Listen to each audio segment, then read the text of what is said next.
Basamma start ಮಾಡ್ರಿ. ಎಲ್ಲರಿಗೂ ಶರಣು ಶರಣಾರ್ಥಿಗಳು. ಎಲ್ಲರಿಗೂ ಶರಣು ಶರಣಾರ್ಥಿಗಳು.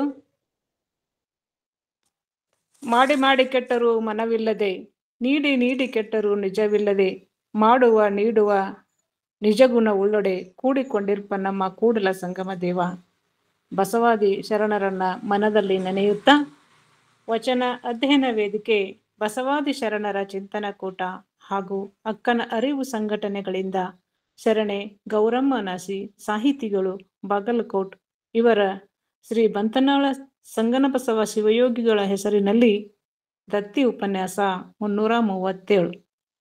ಇಂದಿನ ಈ ಕಾರ್ಯಕ್ರಮದಲ್ಲಿ ಪ್ರಾರ್ಥನೆಯನ್ನ ಹಾಡುವಂಥವರು ಶರಣೆ ವಿದ್ಯಾಮಗ್ದುಮ್.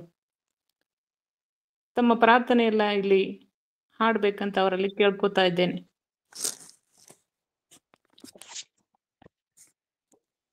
ಸರ್ವರಿಗೂ ಶರಣು ಶರಣಾರ್ಥಿಗಳು. ನೀರಿಂಗೆ ನೈದಿಲೆ ಶೃಂಗಾರ, ಸಮುದ್ರಕ್ಕೆ ತೆರೆಯೇ ಶೃಂಗಾರ. ನೀರಿಂಗೆ ನೈದಿಲೆ ಶೃಂಗಾರ, ಸಮುದ್ರಕ್ಕೆ ತೆರೆಯೇ ಶೃಂಗಾರ. ನೀರಿಂಗೆ ನೈದಿಲೆ ಶೃಂಗಾರ, ನಾರಿಗೆ ಗುಣವೇ ಶೃಂಗಾರ. ಗಗನಕ್ಕೆ ಚಂದ್ರಮನೆ ಶೃಂಗಾರ, ನಾರಿಗೆ ಗುಣವೇ ಶೃಂಗಾರ. ಗಗನಕ್ಕೆ ಚಂದ್ರಮನೆ ಶೃಂಗಾರ, ಗಗನಕ್ಕೆ ಚಂದ್ರಮನೆ ಶೃಂಗಾರ. ಗಗನಕ್ಕೆ ಚಂದ್ರಮನೆ ಶೃಂಗಾರ, ಗಗನಕ್ಕೆ ಚಂದ್ರಮನೆ ಶೃಂಗಾರ. ನೀರಿಂಗೆ ನೈದಿಲೆ ಶೃಂಗಾರ, ನಮ್ಮ ಕೂಡಲ ಸಂಗನ ಶರಣರಿಗೆ, ನಮ್ಮ ಕೂಡಲ ಸಂಗನ ಶರಣರಿಗೆ, ನೊಸಲ ವಿಭೂತಿಯೇ ಶೃಂಗಾರ. ನೊಸಲ ವಿಭೂತಿಯೇ ಶೃಂಗಾರ, ನಮ್ಮ ಕೂಡಲ ಸಂಗನ ಶರಣರಿಗೆ, ನೊಸಲ ವಿಭೂತಿಯೇ ಶೃಂಗಾರ. ನೊಸಲ ವಿಭೂತಿಯೇ ಶೃಂಗಾರ, ನೊಸಲ ವಿಭೂತಿಯೇ ಶೃಂಗಾರ. ನೊಸಲ ವಿಭೂತಿಯೇ ಶೃಂಗಾರ, ನೀರಿಂಗೆ ನೈದಿಲೆ ಶೃಂಗಾರ. ಸಮುದ್ರಕ್ಕೆ ತೆರೆ ಶೃಂಗಾರ, ನೀರಿಂಗೆ ನೈದಿಲೆ, ನೀರಿಂಗೆ ನೈದಿಲೆ, ನೀರಿಂಗೆ ನೈದಿಲೆ ಶೃಂಗಾರ. ಸರ್ವರಿಗೂ ಶರಣು ಶರಣಾರ್ಥಿಗಳು. ಪ್ರಾರ್ಥನೆಯನ್ನು ಹೇಳಿರುವಂತಹ ಶರಣ ವಿದ್ಯಾಮಗ್ದುಮ್ ಅಕ್ಕನ ಅರಿವಿನ ತಂಡದ ಗಾನಕೋಗಿಲೆ ಅಂತ ಹೇಳ್ಬೋದು. ಅವರಿಗೆ ಅನಂತ ಧನ್ಯವಾದಗಳು. ಈಗ ಸ್ವಾಗತ, ಪ್ರಾಸ್ತಾವಿಕ ಹಾಗೂ ಪರಿಚಯವನ್ನ ಮಾಡಿಕೊಡುವವರು ಡಾಕ್ಟರ್ ಕಸ್ತೂರಿ ದಳವಾಯಿ, ಸಹೋದರಿ ಕಸ್ತೂರಿ ದಳವಾಯಿ ಸ್ವಾಗತ ಮತ್ತು ಪರಿಚಯ ಪ್ರಾಸ್ತಾವಿಕವನ್ನು ನಡೆಸಿಕೊಡ್ಬೇಕಂತ ಅವರಲ್ಲಿ ಕೇಳ್ಕೊತಾ ಇದ್ದೇನೆ. ಎಲ್ರಿಗೂ ಶರಣು ಶರಣಾರ್ಥಿ. ನಡೆ ನುಡಿ ಒಂದಾದರೆ ಇದೇ ಜನ್ಮ ಕಡೆ ಎನ್ನುವ ತತ್ವದಡಿಯಲ್ಲಿರ್ತಕ್ಕಂತಹ ಎಲ್ಲ ಶರಣು ಬಂಧುಗಳಿಗೆ ಮತ್ತೊಮ್ಮೆ ನಮನಗಳು. ವಚನ ಅಧ್ಯಯನ ವೇದಿಕೆ, ಬಸವಾದಿ ಶರಣರ ಚಿಂತನ ಕೂಟ ಹಾಗೂ ಅಕ್ಕನ ಅರಿವು ಸಂಘಟನೆಗಳಿಂದ ಶರಣೆ ಗೌರಮ್ಮ ನಾಸಿ ಸಾಹಿತಿಗಳು ಬಾಗಲಕೋಟಿ ಅವರ ಶ್ರೀ ಬಂತನಾಳ್ ಸಂಗನ ಬಸವ ಶಿವಯೋಗಿಗಳ ಹೆಸರಿನಲ್ಲಿ ದತ್ತಿ ಉಪನ್ಯಾಸ ಇಂದು. ಈ ದತ್ತಿ ಉಪನ್ಯಾಸಕ್ಕೆ ಸಂಪನ್ಮೂಲ ವ್ಯಕ್ತಿಗಳಾಗಿ ಆಗಮಿಸಿರುವಂತಹ ಪ್ರೊಫೆಸರ್ ಸಿದ್ಲಿಂಗೇಶ್ ಸಜ್ಜನ್ ಶೆಟ್ಟರ್ ಅವರ ಪರಿಚಯವನ್ನ ಮಾಡಿಕೊಡುವಂತಹ ಸೌಭಾಗ್ಯ ನನಗಿದೆ. ಅವರು ಮಾಡುವಂತಿರಬೇಕು, ಮಾಡದಂತಿರಬೇಕು, ಮಾಡುವ ಮಾಟದೊಳಗೆ ತಾನಿಲ್ಲದಂತಿರಬೇಕು ಎಂಬ ತತ್ವವನ್ನ ಅಳವಡಿಸಿಕೊಂಡವರು. ಸದ್ಯ ಗದಗ್ ಸರ್ಕಾರಿ ಪ್ರಥಮ ದರ್ಜೆ ಕಾಲೇಜು ಮಹಿಳಾ ಮಹಾವಿದ್ಯಾಲಯದಲ್ಲಿ ಅವರು ಪ್ರಾಧ್ಯಾಪಕರಾಗಿ ಕೆಲಸವನ್ನು ನಿರ್ವಹಿಸ್ತಾ ಇದ್ದಾರೆ.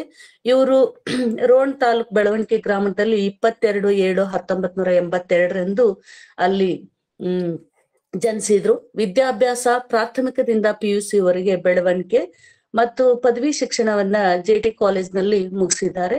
ನಂತರ ಉನ್ನತ ಶಿಕ್ಷಣ ಅಭ್ಯಾಸವನ್ನ ಕರ್ನಾಟಕ ವಿಶ್ವವಿದ್ಯಾಲಯ ಧಾರವಾಡ MPhil ಕನ್ನಡ ವಿಷಯದಲ್ಲಿ ತೆಗೆದುಕೊಂಡು ಈಗ ತಮ್ಮ ಉನ್ನತ ವಿದ್ಯಾಭ್ಯಾಸದಲ್ಲಿ ತೊಡಗಿಸಿದ್ದಾರೆ. ಜೊತೆಗೆ ತಮ್ಮ ಸೃಜನಶೀಲ ಪ್ರತಿಭೆಯಿಂದ ಇವರು ಉನ್ನತ ಆಸಕ್ತಿಯನ್ನು ಇಟ್ಟುಕೊಂಡು ಡಿಪ್ಲೊಮಾ ಇನ್ ಬಸವ ವಿಶೇಷ ಅಧ್ಯಯನವನ್ನು ಕೂಡ ಮಾಡಿದ್ದಾರೆ. ಮತ್ತ ಇಷ್ಟೆಲ್ಲ ಇರ್ತಕ್ಕಂತಹ ಇವ್ರುಗಳು ರಾಜ್ಯ ಮಟ್ಟದ ಪ್ರಬಂಧವನ್ನ ಮಂಡನೆ ಮಾಡಿದ್ದಾರೆ. ಅವುಗಳು 20, ರಾಷ್ಟ್ರ ಮಟ್ಟದ ಪ್ರಬಂಧ ಮಂಡನೆ 15, ಅಂತಾರಾಷ್ಟ್ರೀಯ ಮಟ್ಟದಲ್ಲಿ 3 ಮಂಡಿಸಿದ್ದಾರೆ. ಜೊತೆಗೆ ಪ್ರತಿಷ್ಠಿತ ISSN ISBN ಅಡಿಯಲ್ಲಿ 15 ಲೇಖನಗಳನ್ನ ಪ್ರಕಟಣೆ ಮಾಡಿದ್ದಾರೆ. ಸಂಪಾದನಾ ಪ್ರಕಟಣೆಗಳು 7 ಮತ್ತು ಅವ್ರದ್ದು ಪುಸ್ತಕ ಬಿಡುಗಡೆನೂ ಕೂಡ ಇದೆ. ತೋರ್ಗಲ್ ತೋರಣ ಅಂತಕ್ಕಂಥ ಒಂದು ಕೃತಿಗೆ ರಾಜ್ಯ ಪ್ರಶಸ್ತಿ ಕೂಡ ದೊರಕಿದಂತಹ ಕೀರ್ತಿ ಹೆಗ್ಗಳಿಕೆ ಇವರದು. ಜೊತೆಗೆ ಕರ್ನಾಟಕ ವಿಶ್ವವಿದ್ಯಾಲಯದ BBUGಗೂ ಕೂಡ ಪದವಿ ವಿದ್ಯಾರ್ಥಿಗಳಿಗೆ ಪುಸ್ತಕ ಸಂಪಾದನೆ ಕೆಲಸದಲ್ಲಿ ತೊಡಗಿಸಿಕೊಂಡಿದ್ದಾರೆ. 50ಕ್ಕೂ ಹೆಚ್ಚು ಸೃಜನಶೀಲ ಕವಿತೆಗಳನ್ನ ಕನ್ನಡ ಸಾರಸ್ವತ ಲೋಕಕ್ಕೆ ಕೊಟ್ಟ ಕೊಡುಗೆ ಇವ್ರದು. ಇಂತಹ ಒಬ್ಬ ಬಹುಮುಖ ಪ್ರತಿಭೆಯ ವ್ಯಕ್ತಿತ್ವಕ್ಕೆ ಪ್ರಶಸ್ತಿಗಳ ಗರಿ ಏರಿದೆ. ಅವರಿಗೆ ಶಿಕ್ಷಣ ರತ್ನ ಅಂತಕ್ಕಂಥದ್ದು ಚಿತ್ರದುರ್ಗ ಮುರುಘಾಮಠದಿಂದ ದೊರಕಿದೆ. ಸಾಹಿತ್ಯ ರತ್ನ ಅಂತಕ್ಕಂಥದ್ದು ಬೆಂಗಳೂರಿನಿಂದ ಮತ್ತು ವಿಶ್ವಮಾನ್ಯ ಕನ್ನಡಿಗ ಅಂತಕ್ಕಂಥದ್ದು ಮೈಸೂರಿನಿಂದ ಲಭಿಸಿದೆ. ಬಸವ ಜ್ಯೋತಿ ಅಂತಕ್ಕಂಥದ್ದು ವಿಜಯಪುರದಿಂದ. ಇದರ ಜೊತೆಗೆ ಯಾವಾಗ್ಲೂ ಕ್ರಿಯಾಶೀಲ ಮನಸ್ಸನ್ನು ಹೊಂದಿದಂತ ಇವರುಗಳು, ಸೃಜನಶೀಲ ಮನಸ್ಸನ್ನ ಹೊಂದಿದಂತ ಇವರುಗಳು ಒಟ್ಟು ಬೇರೆ ಬೇರೆ ಸಂಸ್ಥೆಗಳು, ಮಠಮಾನ್ಯಗಳು ಮುಂತಾದ ಕಡೆಗಳಲ್ಲಿ 155ಕ್ಕಿಂತ ಹೆಚ್ಚು ಕಾರ್ಯಕ್ರಮಗಳಲ್ಲಿ ತಮ್ಮನ್ನ ತೊಡಗಿಸಿಕೊಂಡಿದ್ದಾರೆ. ಸತತ ಸರಸ್ವತಿ ಆರಾಧನೆಯಲ್ಲಿ ನಿರಂತರವಾಗಿ ತಮ್ಮ ಸೇವೆಯನ್ನ ಸಲ್ಲಿಸ್ತಾ ಇದ್ದಾರೆ. ಜೊತೆಗೆ ಸಾಮಾಜಿಕ ಸೇವೆ ಬಂದ್ಬಿಟ್ಟು, ಇನ್ನ ಶೈಕ್ಷಣಿಕ ಸೇವೆ ಬಂದ್ಬಿಟ್ಟು ತಾಲೂಕು ಕನ್ನಡ ಸಾಹಿತ್ಯ ಪರಿಷತ್ತಿನ ಸಂಘಟನಾ ಕಾರ್ಯದರ್ಶಿಯಾಗಿ ಸೇವೆ, ಲಿಂಗಾಯತ ಪ್ರಗತಿ ಪರಿಶೀಲನಾ ಸಂಘಟನಾ ಕಾರ್ಯದರ್ಶಿಯಾಗಿ ಸೇವೆ, ಕನ್ನಡ ಸಾಹಿತ್ಯ ಪರಿಷತ್ ಗದಗ್ ಜಿಲ್ಲಾ ತಾಲೂಕ್ ಸಮ್ಮೇಳನದಲ್ಲಿ ಉಪನ್ಯಾಸ 30ಕ್ಕೂ ಹೆಚ್ಚು, ಶರಣ ಸಾಹಿತ್ಯ ಪರಿಷತ್ ಗದಗ್ ಬೆಂಗಳೂರು, ಶಾಸನ ಸಾಹಿತ್ಯ ಪರಿಷತ್ ಧಾರವಾಡ, KGCT ಬೆಂಗಳೂರು, ಕನ್ನಡ ಸಾಹಿತ್ಯ ಪರಿಷತ್ ಗದಗ್, ಕನ್ನಡ ಅಧ್ಯಾಪಕರ ಪರಿಷತ್ತು ಧಾರವಾಡ ಇವುಗಳಲ್ಲಿ ಸಕ್ರಿಯವಾಗಿ ತಮ್ಮನ್ನ ಶೈಕ್ಷಣಿಕ ಕ್ಷೇತ್ರದಲ್ಲಿ ತೊಡಗಿಸಿಕೊಂಡಿದ್ದಾರೆ ಅಂತ ಹೇಳಲಿಕ್ಕೆ ನಮ್ಗೆ ಹೆಮ್ಮೆ ಅನ್ನಿಸ್ತಾ ಇದೆ. ಸದ್ಯ ಸರ್ ಅವರು ಸರ್ಕಾರಿ ಪ್ರಥಮ ದರ್ಜೆ ಮಹಿಳಾ ಮಹಾವಿದ್ಯಾಲಯದಲ್ಲಿ ಪ್ರಾಧ್ಯಾಪಕರಾಗಿ ಸೇವೆ ಸಲ್ಲಿಸ್ತಾ ಇದ್ದಾರೆ ಅಂತ ಹೇಳಿದೆ. ಇದ್ರ ಜೊತೆಗೆ ಇಂತಹ ಒಂದು ಉಪನ್ಯಾಸ ಕಾರ್ಯಕ್ರಮಕ್ಕೆ ದತ್ತಿ ಕೊಟ್ಟಿರ್ತಕ್ಕಂತಹ ಗೌರಮ್ಮ ನಾಸಿಯವರನ್ನು ಕೂಡ ನಾನು ಒಂದಿಷ್ಟು ಇಲ್ಲಿ ಪರಿಚಯಿಸುವುದು ನನ್ನ ಆದ್ಯ ಕರ್ತವ್ಯ. ಗೌರಮ್ಮ ನಾಸಿಯವರು ಬಸವ ತಿಳುವಳಿಕೆ ಮತ್ತು ಸಂಶೋಧನಾ ಕೇಂದ್ರ ಪುಣೆ ಸಂಸ್ಥೆಯ ಆಜೀವ ಸದಸ್ಯರು ಮತ್ತು ದತ್ತಿ ದಾಸೋಹಿಗಳು. ನಮ್ಮೆಲ್ಲರ ಮಾತೃ ಹೃದಯ ಸ್ಥಾನದಲ್ಲಿರ್ತಕ್ಕಂಥವ್ರು. ಒಬ್ಬ ನಿಷ್ಠುರ, ದಿಟ್ಟ, ನೇರ ನುಡಿಯ, ಸರಳ ವ್ಯಕ್ತಿತ್ವದ, ಅರಿವಿನ ಆಳವನ್ನು ತಿಳಿದಿರುವ, ಆಚರಣೆಯ ಮೌಲ್ಯವನ್ನು ತಿಳಿದಿರುವ ಒಬ್ಬ ಶರಣೆ ಅಂತ ಹೇಳ್ಬೋದು. ಇವರು ಕೂಡ ಸಾಕಷ್ಟು ಒಂದು ಒಳ್ಳೆಯ ಕೆಲಸದಲ್ಲಿ ತಮ್ಮನ್ನ ತೊಡಗಿಸಿಕೊಂಡಿದ್ದಾರೆ. ಜೊತೆಗೆ ಒಬ್ಬ ಸದ್ಗ್ರಹಿಣಿ ಕೂಡ. ಸತಿಪತಿಗಳೊಂದಾದ ಭಕ್ತಿ ಹಿತವಪ್ಪದು ಶಿವನಿಗೆ ಅನ್ನುವ ಹಾಗೆ ತುಂಬು ಕುಟುಂಬದಿಂದ ಬಂದಿರತಕ್ಕಂತ ಇವರು 4 ಚಿರಂಜೀವಿಗಳನ್ನ ಪಡೆದು ಒಳ್ಳೊಳ್ಳೆಯ ಶಿಕ್ಷಣವನ್ನ ಕೊಟ್ಟು ಒಳ್ಳೊಳ್ಳೆಯ ಕಾರ್ಯಕ್ಷೇತ್ರದಲ್ಲಿ ಅವರನ್ನ ತೊಡಗಿಸಿ ಸಮಾಜಕ್ಕೆ ಒಂದು ದೊಡ್ಡ ಕೊಡುಗೆಯನ್ನ ನೀಡಿದ್ದಾರೆ ಅಂತ ನಾನು ಹೇಳಬಲ್ಲೆ. ಇದರ ಜೊತೆಗೆ ಅಕ್ಕನ ಅರಿವು ಸಂಸ್ಥೆಯ ಆಜೀವ ಸದಸ್ಯತ್ವ ಪಡೆದು ಪ್ರಸ್ತುತ ಇಲ್ಲಿನ ಬಸವ ಚಿಂತನೆ ಪ್ರಸಾರ, ಲಿಂಗಾಯತ ಬಸವ ಧರ್ಮ ಪ್ರಚಾರ, ಅನ್ವಯ ಲೇಖನ ಬರೆಯುವುದು, ಉಪನ್ಯಾಸಗಳು, ಅಭಿನಂದನಾ ಕಾರ್ಯಕ್ರಮಗಳು ಹೀಗೆ ಪ್ರಚಾರ ಕಾರ್ಯದಲ್ಲಿ ತಮ್ಮನ್ನ ಸಕ್ರಿಯವಾಗಿ ತೊಡಗಿಸಿಕೊಂಡಿದ್ದಾರೆ. ಇನ್ನು ಇವರ ಸಾಧನೆಗಳನ್ನು ಹೇಳ್ಬೇಕಂದ್ರೆ 1967ರಿಂದ ಶಿವಾನುಭವ ಪಾಠಶಾಲೆಯ ಪರೀಕ್ಷೆಯಲ್ಲಿ 2 ರಜತ ಪದಕಗಳನ್ನ, ವಚನ ರಚನೆ ಲೇಖನಗಳನ್ನ ಬರೆಯುವುದು, ಬಸವ ತತ್ವ ಕುರಿತು ಉಪನ್ಯಾಸ, ಹಳ್ಳಿಗಳಿಗೆ ಹೋಗಿ ಶಿವಾನುಭವ ತರಬೇತಿ ಶಿಬಿರಗಳನ್ನು ನಡೆಸುವುದು, ಗುಡಿ ಕೈಗಾರಿಕೆಗಳಲ್ಲಿ ತಮ್ಮನ್ನು ತೊಡಗಿಸಿಕೊಳ್ಳುವುದು, ನಿಸ್ಸಹಾಯಕ ಹೆಣ್ಣು ಮಕ್ಕಳಿಗೆ ಮಾರ್ಗದರ್ಶನ ಧೈರ್ಯವನ್ನು ತುಂಬುವುದು ಮತ್ತು ಜೊತೆಗೆ ತಮ್ಮ ಬಿಡುವಿನ ವೇಳೆಯಲ್ಲಿ ಯೋಗಾಭ್ಯಾಸ, ಬೇಸಿಗೆ ರಜೆಯಲ್ಲಿ ವಿದ್ಯಾರ್ಥಿನಿಯರಿಗಾಗಿ ಯೋಗ ಶಿಬಿರ ನಡೆಸುವುದು, ಬಡ ಪ್ರತಿಭಾವಂತ ವಿದ್ಯಾರ್ಥಿಗಳನ್ನು ಗುರುತಿಸಿ ಅವರಿಗೆ ಧನ ಸಹಾಯ ಕೊಟ್ಟು ಪ್ರೋತ್ಸಾಹಿಸುವುದು ಇವರ ಉನ್ನತ ಮನೋಧರ್ಮ ಮತ್ತು ಮಾತೃ ಹೃದಯಿ ಮತ್ತು ಸಮಾಜ ಸೇವೆಗೆ ಸಾಕಷ್ಟು ದಾನಿಗಳಾಗಿದ್ದಾರೆ ಅಂತಕ್ಕಂಥದ್ದು. ಇಂಥವರಿಗೆ ಇವರು ಸೇವೆ ಸಲ್ಲಿಸಿದ ಸಂಸ್ಥೆಗಳು ಕೂಡ ಸಾಕಷ್ಟಿವೆ.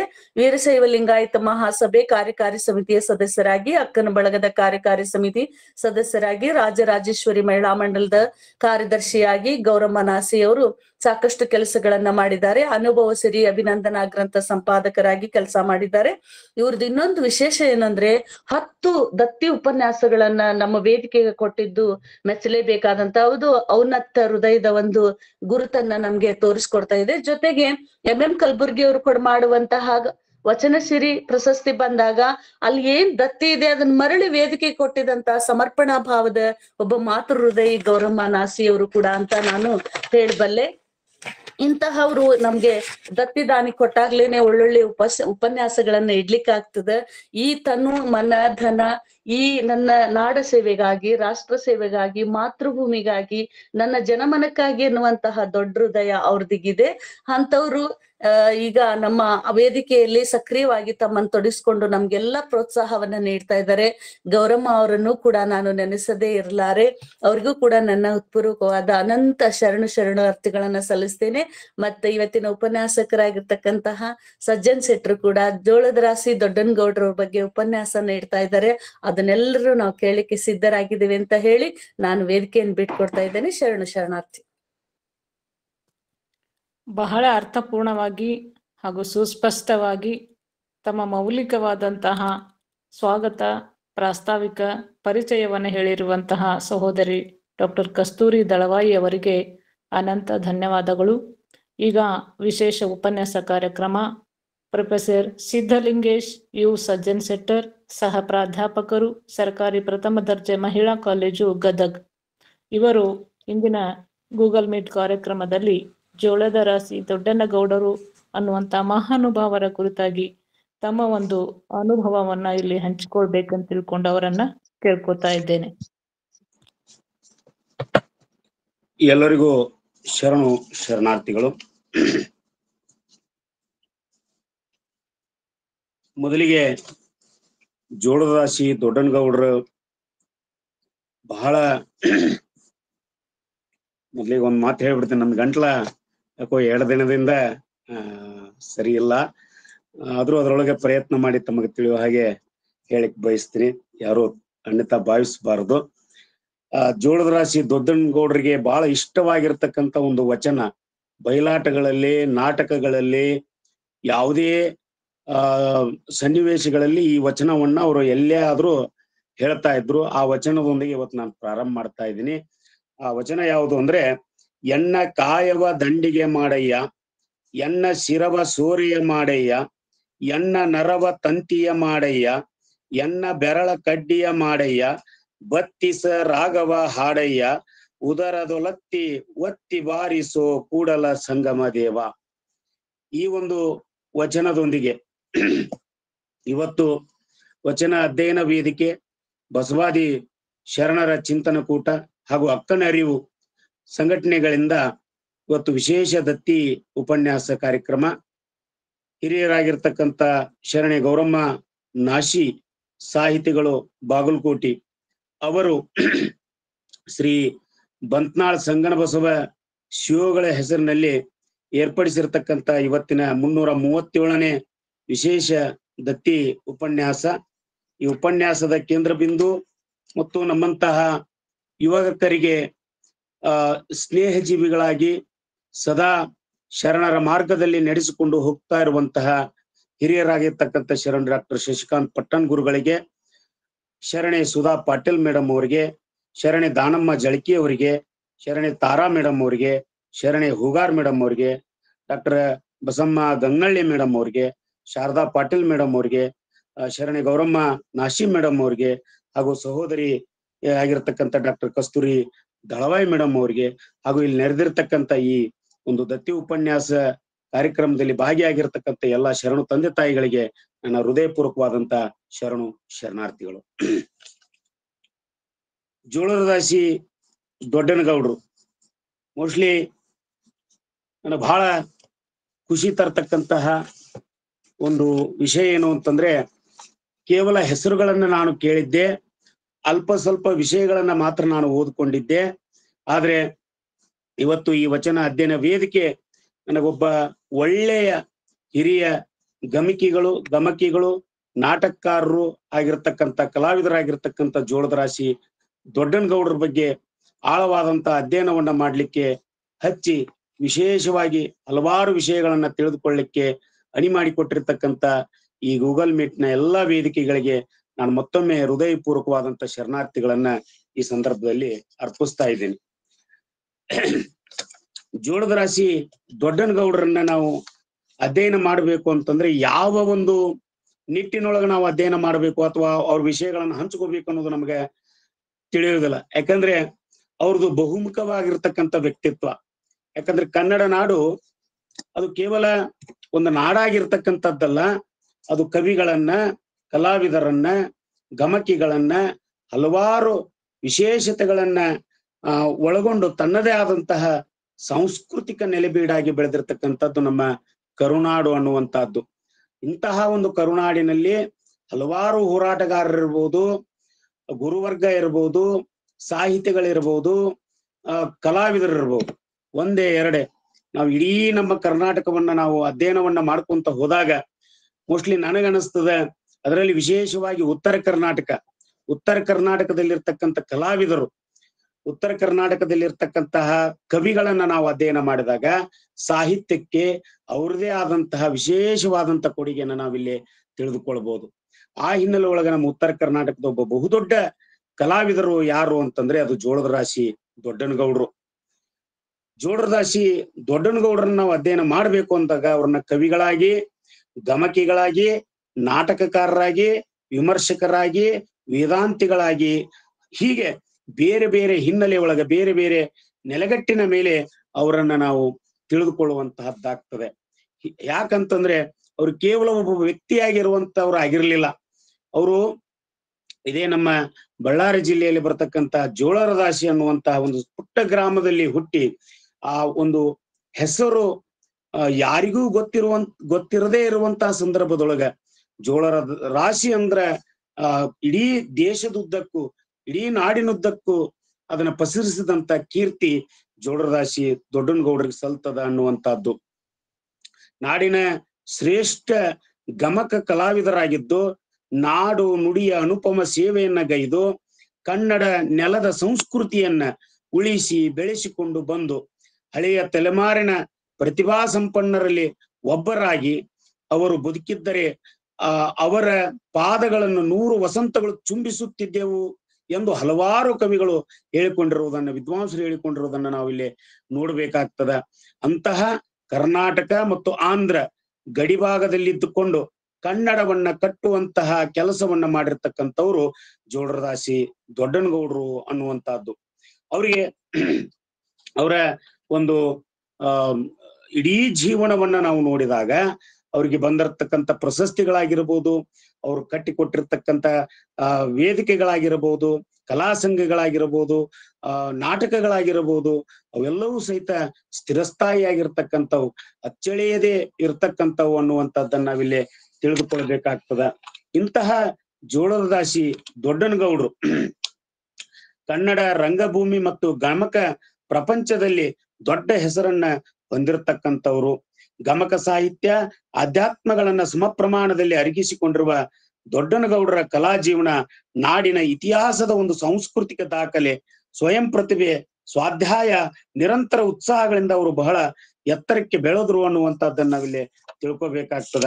ಅಂತಹ ಜೋಳರದಾಸಿ ದೊಡ್ಡನಗೌಡರ ಒಂದು ಮನೆತನದ ಹಿನ್ನೆಲೆಯನ್ನ ನಾವು ನೋಡುವುದಾದ್ರೆ, ಅವರ ವಂಶ ವೃಕ್ಷವನ್ನ ನಾವು ನೋಡುವುದಾದ್ರೆ, ದೊಡ್ಡ ಹೊನ್ನನಗೌಡ, ಮತ್ತು ಸಣ್ಣ ಹೊಣ್ಣನಗೌಡ ಅನ್ನುವಂತ ಸಹೋದರರಲ್ಲಿ ದೊಡ್ಡ ಹೊಣ್ಣನಗೌಡರಿಗೆ ನಾಗಮ್ಮ ಮತ್ತು ಗಂಗಮ್ಮ ಅನ್ನುವಂತ ಇಬ್ಬರು ಹೆಂಡತಿರು ಇರತಕ್ಕಂಥದ್ದು. ಅದೇ ಸಣ್ಣ ಹೊಣ್ಣನಗೌಡರಿಗೂ ಸಹಿತ ಇಬ್ಬರು ಹೆಂಡರು, ಭೋಗಮ್ಮ ಮತ್ತು ರುದ್ರಮ್ಮ ಅನ್ನುವಂಥವ್ರು. ಈ ದೊಡ್ಡ ಹೊಣ್ಣನಗೌಡರಿಗೆ ಮಕ್ಕಳಾಗ್ಲಿಲ್ಲ. ನಾಗಮ್ಮ ಮತ್ತು ಗಂಗಮ್ಮನವ್ರು ಇದ್ರೂ ಸಹಿತ ಮಕ್ಕಳಾಗ್ಲಿಲ್ಲ. ಆದ್ರೆ ಸಣ್ಣ ಹೊಣ್ಣನಗೌಡರಿಗೆ, ಭೋಗಮ್ಮನವರಿಗೆ ರುದ್ರಮ್ಮ ಅನ್ನುವಂತ ಒಬ್ಬ ಮಗಳು ಹುಟ್ಟಿದ್ಲು. ಈ ರುದ್ರಮ್ಮನವರನ್ನ ಪಂಪನಗೌಡ ಅನ್ನುವಂತಹ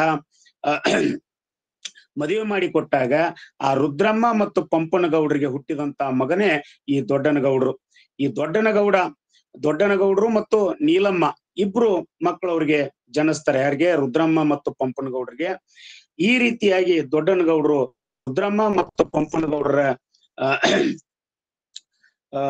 ಉದರದಲ್ಲಿ ಜನಿಸಿ ಹಲವಾರು ಸಾಹಿತ್ಯಿಕವಾದಂತ ವಿಶೇಷತೆಗಳನ್ನು ನೀಡಿರ್ತಕ್ಕಂಥ ಕೀರ್ತಿ ದೊಡ್ಡನಗೌಡರಿಗೆ ಸಲ್ತದ ಅನ್ನುವಂಥದ್ದು. ಆ ಹಿನ್ನೆಲೆಯನ್ನ ನಾನು ಈಗಾಗಲೇ ಹೇಳಿದೆ. ಅವ್ರಿಗೆ ಮಕ್ಕಳ ಆಗದೇ ಇರುವಂತಹ ಸಂದರ್ಭದೊಳಗೆ ಯಾರಿಗೆ? ಈ ಸಣ್ಣ ಹೊಣ್ಣನಗೌಡರು ಮತ್ತು ದೊಡ್ಡವನ್ ಬಹಳ ಆಧ್ಯಾತ್ಮಿಕ ಜೀವಿಗಳಾಗಿದ್ರು. ಆದ್ರೂ ಸಹಿತ ಬಹಳಷ್ಟು ದೊಡ್ಡ ಮಣಿತನ ಅವ್ರದಾಗಿತ್ತು. ನೂರಾರು ಎಕರೆ ಹೊಲಗಳಿಗೆ ಶ್ರೀಮಂತಿಕೆ ಇದ್ರೂ ಸಹಿತ ಮಕ್ಕಳಾಗದೇ ಇರತಕ್ಕಂಥ ಸಂದರ್ಭದೊಳಗ ಯಾರು ರುದ್ರಮ್ಮನವರಿಗೆ ಯಾವಾಗ ಈ ದೊಡ್ಡನಗೌಡರು ಹುಡ್ತಾರ, ನಿಜಕ್ಕೂ ಸಹಿತ ಒಂದು ಸಂಭ್ರಮದ ಆಚರಣೆ ಅಲ್ಲಿ ಆಗ್ತದ ಅನ್ನುವಂಥದ್ದು. ಯಾಕಂದ್ರೆ ಮಕ್ಕಳಿಲ್ಲದಂತ ಸಂದರ್ಭದೊಳಗ ಅವ್ರಿಗೊಬ್ಬ ಮಗ ಹುಟ್ಟಿ ನಿಜಕ್ಕೂ ಸಹಿತ ಹಬ್ಬದ ವಾತಾವರಣ ಊರೊಳಗ ಆಯ್ತು ಅನ್ನುವಂಥದ್ದು. ಇಂತ ಜೋಳದ ರಾಶಿ ದೊಡ್ಡನಗೌಡರು ಪಂಪನಗೌಡರು ಮತ್ತು ರುದ್ರಮ್ಮನವರ ಮಗನಾಗಿ 27/7/1910 ಅವ್ರು ಹುಟ್ಟಿದಂತದ್ದು. ಅವರು ಹುಟ್ಟಿದ ನಂತರ ಒಂದ್ ಕಡೆ ಹೇಳ್ತಾರೆ, ಬಾಯಲ್ಲಿ ಬಂಗಾರದ ಚಮಚೆಯನ್ನಿಟ್ಟುಕೊಂಡೇ ಹುಟ್ಟಿದರು ಅನ್ನುವಂಥದ್ದು. ಯಾಕಂದ್ರೆ ಅವ್ರ ಬಹಳ ಅಗರ್ಭ ಶ್ರೀಮಂತರಾಗಿದ್ರು ಅನ್ನುವಂಥದ್ದು. ಆ ಹಿನ್ನೆಲೆ ಒಳಗೆ ಅವರು ಬಂಗಾರದ ಚಮಚೆಯನ್ನೇ ಇಟ್ಟುಕೊಂಡು ಹುಟ್ಟಿದ್ರು ಅನ್ನುವಂಥದ್ದು. ತಾತಂದಿರ ಬಳವಳಿಯಾಗಿ ಬಂದಿರತಕ್ಕಂತ ಅಗರ್ಭ ಶ್ರೀಮಂತಿಕೆ ಹಾಗೂ ತಾತ, ಅಜ್ಜಿ, ತಂದೆ, ತಾಯಿ ಮೊದಲಾದವರ ಪ್ರೀತಿ ವಾತ್ಸಲ್ಯಗಳ ಮಧ್ಯೆ ದೊಡ್ಡನಗೌಡರ ಬಾಲ್ಯ ಜೀವನ ಅತ್ಯಂತ ಸುಖಕರವಾಗಿ ಕಳೆಯಿತು ಅನ್ನುವಂಥದ್ದು. ಯಾಕಂದ್ರೆ ಅವರ ಅಜ್ಜ, ಅವರ ತಂದೆ ಸಾಮಾಜಿಕವಾಗಿ, ಸಾಂಸ್ಕೃತಿಕವಾಗಿ, ಧಾರ್ಮಿಕವಾಗಿ ತಮ್ಮನ್ನ ತಾವು ತೊಡಗಿಸಿಕೊಂಡಿರ್ತಕ್ಕಂಥವ್ರು. ಆ ಭಾಗದೊಳಗ ತಮ್ಮ ಹೆಸರನ್ನ ಚಿರಸ್ಥಾಯಿಗೊಳಿಸಿರ್ತಕ್ಕಂಥವ್ರು. ಅಂತವರ ಮಗನಾಗಿ ಹುಟ್ಟಿ ಬೆಳೆದು ಅವರ ಸಂಸ್ಕಾರಗಳನ್ನ, ಅವರ ವಿಚಾರಧಾರೆಗಳನ್ನ ತಮ್ಮ ಮೈಯಲ್ಲಿ ತುಂಬಿಸಿಕೊಂಡು ಬೆಳೆದಂಥವ್ರು ಈ ದೊಡ್ಡನಗೌಡರು ಅನ್ನುವಂಥದ್ದು. ಇಂಥ ದೊಡ್ಡನಗೌಡರು ತಾತ, ಅಜ್ಜಿ ನಾಟಕದ ಹುಚ್ಚಿತ್ತವ್ರಿಗೆ, ಅವರ ತಾತ, ಅವರ ತಂದೆಯವರಿಗೂ. ಆ ಹಿನ್ನೆಲೆ ಒಳಗೆ ಅವರ ಅಜ್ಜಿಯ ಜೊತೆಗೆ, ಅವರ ತಾತನ ಜೊತೆಗೆ ಬಯಲಾಟಗಳನ್ನ, ದೊಡ್ಡಾಟಗಳನ್ನ ನೋಡುವಂತಹ, ಒಂದ್ ಕಡೆ ಹೇಳ್ತಾರೆ, ದೊಡ್ಡ ತಾತನ ಕುಟುಂಬ ನಾಗಮ್ಮನವರು ಬಹು ಅಕ್ಕರೆಯಿಂದ ಜೋಪಾನ ಮಾಡಿ ಯಾರಾದರಾಗಲಿ ತನ್ನ ಮೊಮ್ಮಗನನ್ನ ಹೊಡೆದರೆ ಎಂದೂ ಸಹಿಸ್ಕೊಳ್ತಾ ಇರ್ಲಿಲ್ಲ. ಅಷ್ಟು ಪ್ರೀತಿಲಿಂದ ಆ ಮೊಮ್ಮಗನನ್ನ ಬೆಳೆಸಿದ್ರು ಅನ್ನುವಂತಹದ್ದು ಒಂದು ದೃಷ್ಟಾಂತ ಬರ್ತದೆ. ಒಮ್ಮೆ ಈ ಜೋಳರದಾಸ್ ದೊಡ್ಡನಗೌಡರನ್ನ ಅವರ ತಾಯಿ ಹೊಡೆದಿರ್ತಾಳೆ. ತಾಯಿ ಹೊಡೆದಾಗ ಕಣ್ಣು ಬಾತಿರ್ತದ. ಕಣ್ಣು ಬಾತಂತ ಸಂದರ್ಭದೊಳಗೆ ಅವ್ರ ತಾಯಿ ಹೇಳ್ತಾಳಂತ, ನಿಮ್ಮ ಅಜ್ಜಿಗೆ ನೀನು ಹೇಳಿದಿ ಅಂತಂದ್ರೆ ಮತ್ತ ನನಗ್ ಬೈತಾಳ, ಏನಾದ್ರು ಅಂತಾಳ, ಹೇಳಿಕ್ ಹೋಗ್ಬೇಡ ಅಂತಂದಾಗ ಅವ್ರ ಅಜ್ಜಿ ಏನಾಗಿದೆ ಕಣ್ಣಿಗೆ ಅನ್ನುವಂತ ಮಾತುಗಳನ್ನ ಕೇಳಿದಾಗ ನೇರವಾಗಿ ತಾಯಿ ಹೊಡೆದಿದ್ಲು ಅನ್ನುವಂತ ಮಾತುಗಳನ್ನ ಹೇಳಿ ತಾಯಿಗೆ ಅವಾಗ ಅವ್ರ ಅಜ್ಜಿ ಬೈದದ್ದನ್ನ ಇಲ್ಲಿ ಸ್ಮರಿಸ್ಕೊಳ್ತಾರೆ. ಅವರ ಒಂದು ಆತ್ಮಚರಿತ್ರೆ ಬರ್ತದ. ಅವ್ರ ಆತ್ಮಚರಿತ್ರೆ ಬಹಳ ಏನು ಅಂತಂದ್ರೆ ವಿಶೇಷವಾಗಿರ್ತಕ್ಕಂಥದ್ದು. ನಂದೇ ನಾನೋದಿದೆ ಅನ್ನುವಂತ ಒಂದು ಆತ್ಮಚರಿತ್ರೆ ಒಳಗೆ ಎಲ್ಲಾ ವಿಷಯಗಳು ನಮಗೆ ಕಂಡು ಬರ್ತಾವ. ಅಂದ್ರೆ ಅವರು ಸತ್ಯವನ್ನೇ ನುಡಿತಾ ಇದ್ರು, ಸತ್ಯದೊಳಗೆ ಅವರು ಹೋಗ್ತಾ ಇದ್ರು ಅನ್ನುವಂತಹದ್ದು. ಹೀಗಾಗಿ ತಂದೆ, ತಾಯಿ, ಅಜ್ಜಿ, ಅಜ್ಜನ ಅಕ್ಕರೆ ಒಳಗೆ ಬೆಳೆದಿರ್ತಕ್ಕಂಥ ದೊಡ್ಡನಗೌಡರು ಹಲವಾರು ಸಾಂಸ್ಕೃತಿಕ ವಿಷಯಗಳನ್ನ ತಮ್ಮೊಳಗ ತಾವು ಇಟ್ಟುಕೊಂಡು ಬೆಳೆದ್ರು ಅನ್ನುವಂಥದ್ದು. ಗೌಡರು ತುಂಬಾ ಚುರುಕು, ಸುಂದರಕಾಯದ, ಸುಮಧುರ ಕಂಠದ ಜೊತೆಗೆ ಬಾಲ್ಯದಿಂದಲೇ ಮೈಗೂಡಿಸಿಕೊಂಡು ಅವರ ಸಹಜ ಪ್ರತಿಭೆ ಸುಮ್ಮನೆ ಕೂಡಿರ್ಲಿಲ್ಲ. ಯಾಕಂದ್ರೆ ಅವರು ತಮ್ಮೊಳಗೇನೆ ಆ ಒಂದು ಸುಮಧುರ ಕಂಠ. ನೀವು ಜೋಳರದಾಸಿ ದೊಡ್ಡನಗೌಡರನ್ನ ಅಧ್ಯಯನ ಮಾಡ್ಕೊಂತ ಹೋದಾಗ ಅವ್ರು ಕೇವಲ ನಾಟಕಕಾರರು ಮಾತ್ರ ಆಗಿರ್ಲಿಲ್ಲ, ಒಳ್ಳೆಯ ಗಮಕಿಗಳಾಗಿದ್ರು. ಅಂದ್ರೆ ಶೂನ್ಯ ಸಂಪಾದನೆ ಇರಬಹುದು, ಹರಿಶ್ಚಂದ್ರ ಕಾವ್ಯ ಇರಬಹುದು, ಷಟ್ಪದಿಗಳ ಯಾವುದೇ ಪದ್ಯಗಳಿರಬಹುದು, ಬಸವ ಚರಿತ್ರೆಗಳಿರಬಹುದು, ಅವನು ಬಹಳಷ್ಟು ಸುಮಧುರವಾಗಿ ಗಮಕದ ಶೈಲಿ ಒಳಗ ಅವುಗಳನ್ನ ಪ್ರಸ್ತುತ ಪಡಿಸ್ತಾ ಇದ್ರು ಅಂತ.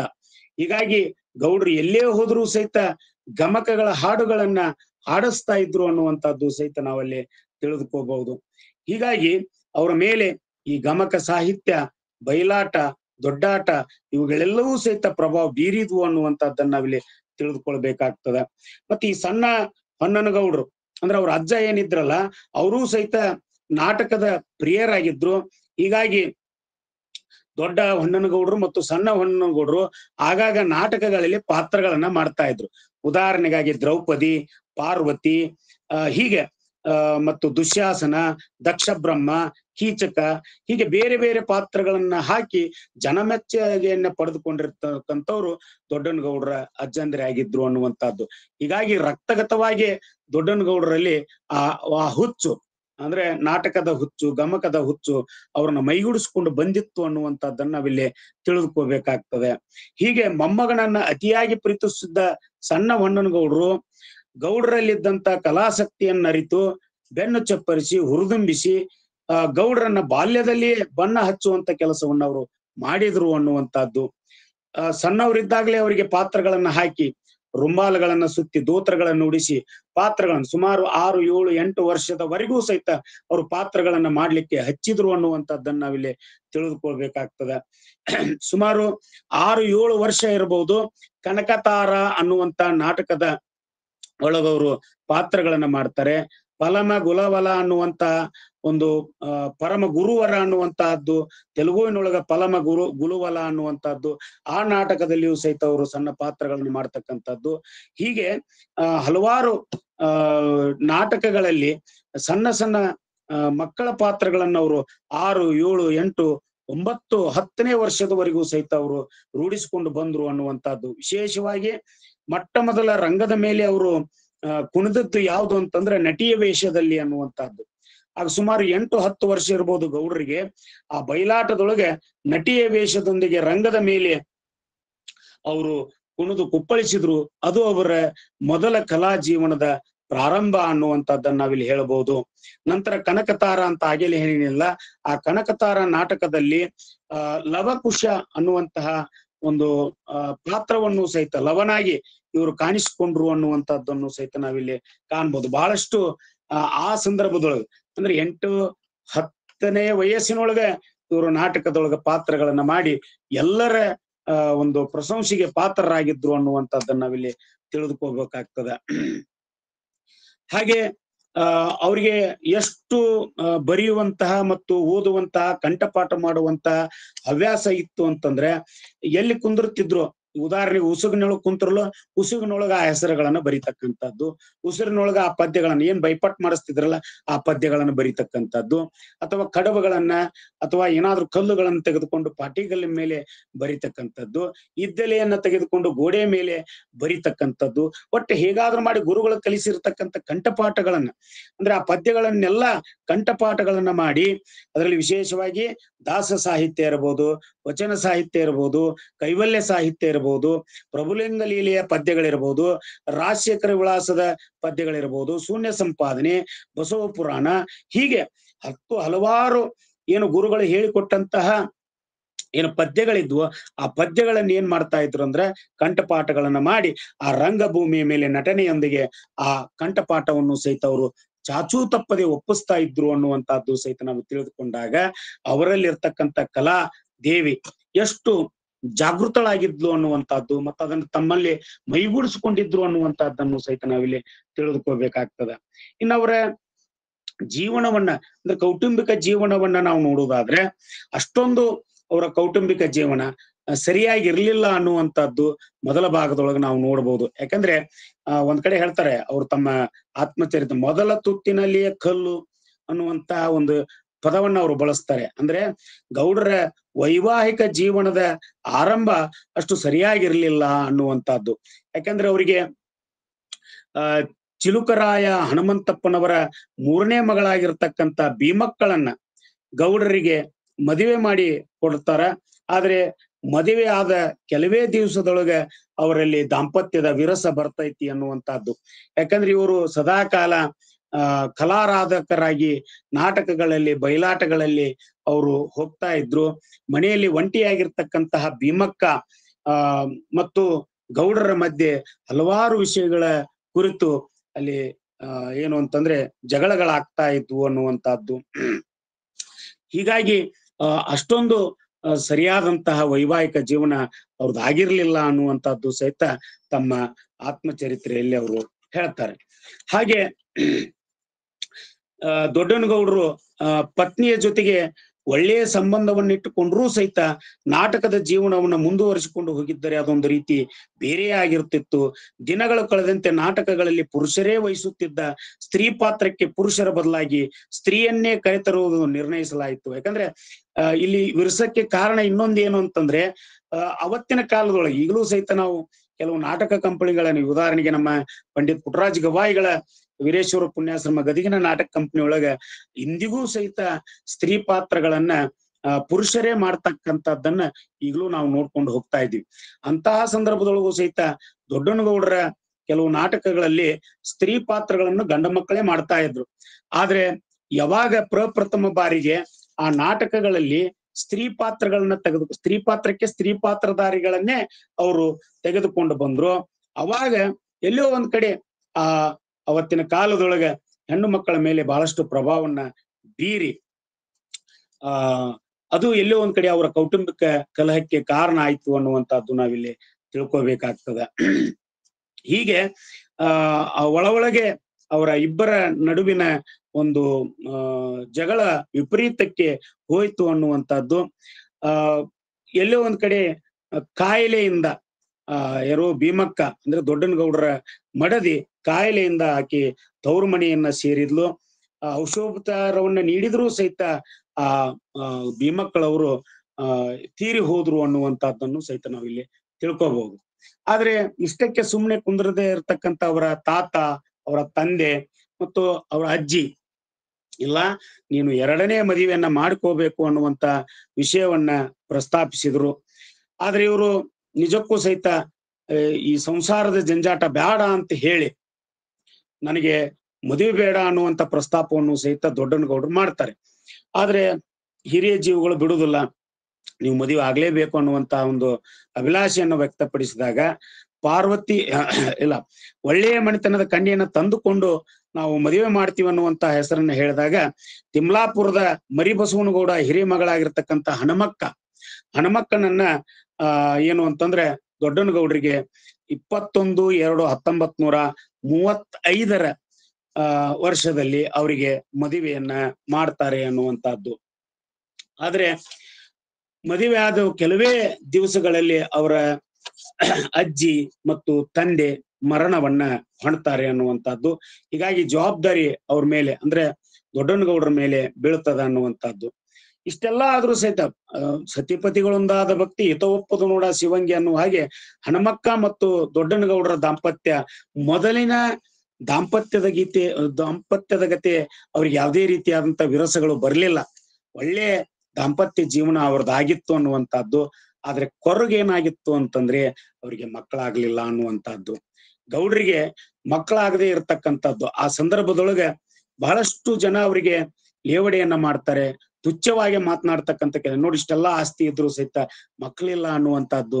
ಆದ್ರೆ ದೊಡ್ಡನಗೌಡರು ಯಾವಾಗ್ಲೂ ಸಹಿತ ಆ ಮಾತುಗಳನ್ನ ತೆಗೆದುಕೊಳ್ಳಾರ್ದನೆ, ಮನಸ್ಸಿಗೆ ಹಚ್ಚಿಕೊಳ್ಳಾರ್ದನೆ, ಕಲೆಯೇ ನನ್ನ ಮಕ್ಕಳು, ಕಲಾ ಜೀವನವೇ ನನ್ನ ಮಕ್ಕಳು ಅನ್ನುವಂತಹದ್ದನ್ನ, ನನಗೆ ಯಾವುದೋ ಮಕ್ಕಳು ಬೇಡ ಅನ್ನುವಂತಹದ್ದನ್ನ ಹೇಳಿ ಮುಂದೆ ಕಲಾ ಜೀವನಗಳು ಪಾದಾರ್ಪಣೆ ಮಾಡ್ತಕ್ಕಂಥದ್ದು. ಒಂದ್ ಕಡೆ ಹೇಳ್ತಾರ ಅವರು, ಪ್ರಾಯದೆ ನಿಮ್ಮಕ್ಕ ಮುಪ್ಪಿನಲಿ ನೀನು ಕಣಿಕರವಿಲ್ಲದೆ ಕೈ ಬಿಟ್ಟಿರಿಯನ್ನ ಕಲೆಗೊಬ್ಬ ಮಗನ ಕೊಡಲಿಲ್ಲ. ಒಂದ್ ಕಡೆ ಹೇಳ್ತಾರ ಮಗನ ಕೊಡ್ಲಿಲ್ಲ, ಹಾಡ್ಕೊಂತನ ಮತ್ ಹೇಳ್ತಾರ, ಗಳಿಸಿದಿ ಕಲಾನಿಧಿಯನ್ ಆರಿಗೆಯಲಿ ಗಳಿತವಾಯಿತನ್ನ ಬದುಕು ಕೇಳುವವರಿಲ್ಲ, ಎಲ್ಲರಂತಲ್ಲ ನಾ ಪಿಂಡ ಸಂತಾನಿ ಎಲ್ಲ ಇಲ್ಲಿರಿಸಿ ಹೋಗುವ ಜೀವ ಪೀಳಿಗೆಯಲ್ಲ, ಕಲೆಯ ಸಂತಾನ ಅರಿಸಿಕೊಳ್ಳುವರಾರಿಲ್ಲ. ಅಂದ್ರೆ ಯಾವುದೇ ರೀತಿಯಾಗಿ ನಿರಾಶೆಕೊಳ್ಳದೆ ಕಲೆಯೇ ನನ್ನ ಉಸಿರು ಅನ್ನುವಂತಹ ಮನೋಭಾವನೆಯೊಳಗ ಗೌಡ್ರು ತಮ್ಮ ಜೀವನವನ್ನ ನಡೆಸಿದ್ರು ಅನ್ನುವಂಥದ್ದನ್ನ ನಾವಿಲ್ಲಿ ತಿಳ್ಕೊಬೇಕಾಗ್ತದ. ಇಂತಹ ಜೋಳರದಾಸಿ ದೊಡ್ಡನಗೌಡರು ಹಲವಾರು ನಾಟಕಗಳಲ್ಲಿ ಬದುಕಿನಲ್ಲಿ ತಿರುವುಗಳನ್ನ ಪಡೆದುಕೊಂಡು ಅವತ್ತಿನ ಕಾಲದೊಳಗ ಜನರನ್ನ ಒಗ್ಗೂಡಿಸಿಕೊಂಡು ತಮ್ಮ ಮನೆತನಕ್ಕೆ ಯಾವುದೇ ರೀತಿಯಾದಂತ ತುಚೆ ಬರದ ರೀತಿ ಒಳಗ ಅಷ್ಟೆಲ್ಲಾ ದೊಡ್ಡ ದೊಡ್ಡ ಶ್ರೀಮಂತಿಕೆಯನ್ನ ಹೊಂದಿದ್ದರೂ ಸಹಿತ ಜನಸಾಮಾನ್ಯರಲ್ಲಿ ಸಾಮಾನ್ಯರಾಗಿ ತನ್ನ ಜೊತೆಗಾರರು ಎಲ್ಲಿರ್ತಿದ್ರು ತಾವು ಸಹಿತ ಅಲ್ಲೇ ಇದ್ದುಕೊಂಡು ಜೀವನವನ್ನ ಸಾಗಿಸ್ತಂತವ್ರು ಈ ಜೋಳರದಾಸಿ ದೊಡ್ಡನಗೌಡರು ಅನ್ನುವಂಥದ್ದು.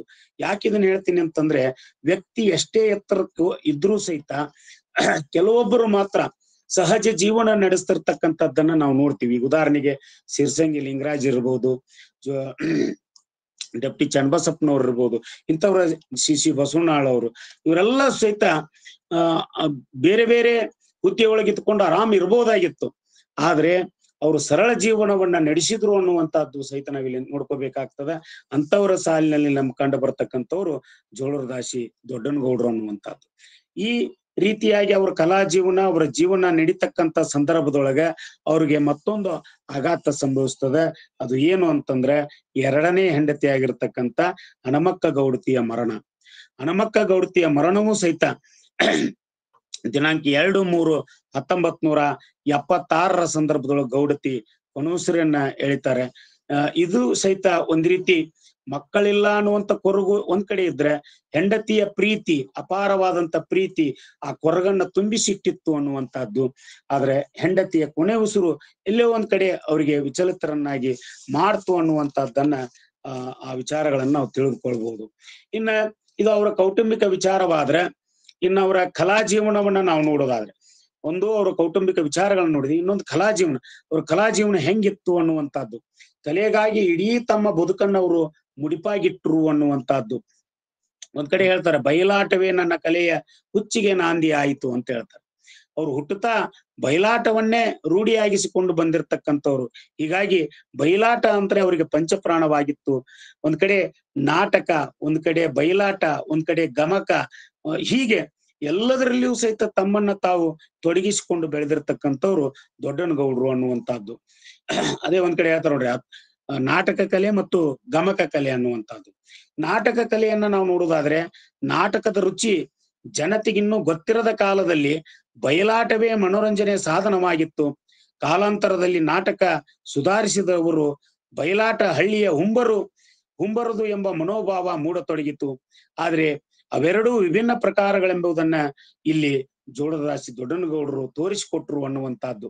ಯಾಕಂದ್ರೆ ಹುಂಬರ ಒಂದು ಆಟ, ಅದು ಬಯಲಾಟ ಅನ್ನುವಂತಹ ಒಂದು ಹೇಳುವಂತ ಸಂದರ್ಭದೊಳಗ ಬಯಲಾಟದ ಮೇಲೆ ವಿಶೇಷವಾಗಿ ಆಸಕ್ತಿ ಮೂಡುವ ಹಾಗೆ ಮಾಡಿರ್ತಕ್ಕಂಥದ್ದು ಆ ಬಯಲು ಪ್ರದೇಶದೊಳಗೆ. ಆಂಧ್ರ ಮತ್ತು ಕರ್ನಾಟಕದ ಈಗಲೂ ಸಹಿತ ನೀವು ಬಳ್ಳಾರಿ ಭಾಗದ ಕಡೆ ಹೋದ್ರೆ ಅಂದ್ರೆ ಬಯಲಾಟ, ದೊಡ್ಡಾಟ, ಸಣ್ಣಾಟ ಇಷ್ಟರ ಮಟ್ಟಿಗೆ, ವಿಶೇಷವಾಗಿ ನಮ್ಮ KR ದುರ್ಗದಾಸ್ ಸರ್ ಅವರು ನಮ್ಗೆ ಕಲಿಸಿದಂತ ಗುರುಗಳವರು ಈ ಬಯಲಾಟದೊಳಗೆ PhD ಮಾಡಿರ್ತಕ್ಕಂಥವ್ರು ಮತ್ತು ಬಳ್ಳಾರಿ ಭಾಗದವರು. ಅವರು ಸ್ವತಃ ಒಬ್ಬ ಕಲಾವಿದರಾಗಿದ್ರು. ಅವರು ನಮ್ಮ ಪಾಠ ಮಾಡೋ ಮುಂದೆ ಹೇಳ್ತಾ ಇದ್ರು, ಈ ರಾಯಲಸೀಮೆ ಅಂತ ಗಡಿಭಾಗ ನಾವೇನ್ ಕರಿತೀವಿ, ಅಲ್ಲಿ ಬಯಲಾಟ, ದೊಡ್ಡಾಟ ಈಗಲೂ ಸಹಿತ, ಅಲ್ಲಿ ವಿಶೇಷವಾಗಿ ನಮ್ಮ ಉತ್ತರ ಕರ್ನಾಟಕದಲ್ಲಿ ಈಗಲೂ ಸಹಿತ ಅದು ಪ್ರಚಲಿತದಲ್ಲಿರುವಂತಹದ್ದನ್ನ ನಾವು ಗಮನಿಸಬಹುದು ಅನ್ನುವಂಥದ್ದು. ಹೀಗಾಗಿ ಈ ಬಯಲಾಟವನ್ನ ಬೆಳೆಸ್ಕೊಂಡು ಬಂದಂತವ್ರು ದೊಡ್ಡನಗೌಡರು ಅನ್ನುವಂಥದ್ದು. ಇನ್ನ ಅವರು ಮೊಟ್ಟ ಮೊದಲು ಮಾಡಿರ್ತಕ್ಕಂತಹ ಒಂದು ನಾಟಕ ಅಂತಂದ್ರೆ ಗರುಡ ಗರ್ವಭಂಗ ಅನ್ನುವಂಥದ್ದು. ಗರುಡ ಗರ್ವಭಂಗ ಅನ್ನುವಂತಹದ್ದು ನಾನು ಇಲ್ಲಿ ಒಂದೀಟು ಸಾಧ್ಯ ಆದ್ರೆ ತೋರಿಸ್ತೀನಿ.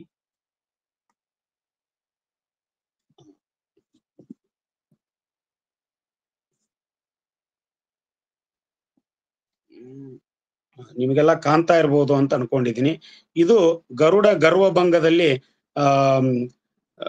ದೊಡ್ಡನಗೌಡರು ಶ್ರೀಕೃಷ್ಣನ ಪಾತ್ರವನ್ನ ಹಾಕಿರ್ತಕ್ಕಂಥದ್ದನ್ನ, ಗರುಡ ಗರ್ವಭಂಗ ನಾಟಕದ ಕೃಷ್ಣನ ಪಾತ್ರದೊಳಗ ಅವರು ಯಾವ ರೀತಿ ವಿಜೃಂಭಿಸಿದ್ರು ಅನ್ನುವಂಥದ್ದನ್ನ ನಾವಿಲ್ಲಿ ನೋಡಬಹುದು ಅನ್ನುವಂಥದ್ದು. ಅಂದ್ರೆ ಅವರು ಮೊಟ್ಟ ಮೊದಲ ಪಾತ್ರವನ್ನ ಮಾಡಿರ್ತಕ್ಕಂಥದ್ದು ಶ್ರೀಕೃಷ್ಣನ ಪಾತ್ರ, ಅದು ಗರುಡ ಗರ್ವಭಂಗ ಅನ್ನುವಂಥದ್ದು.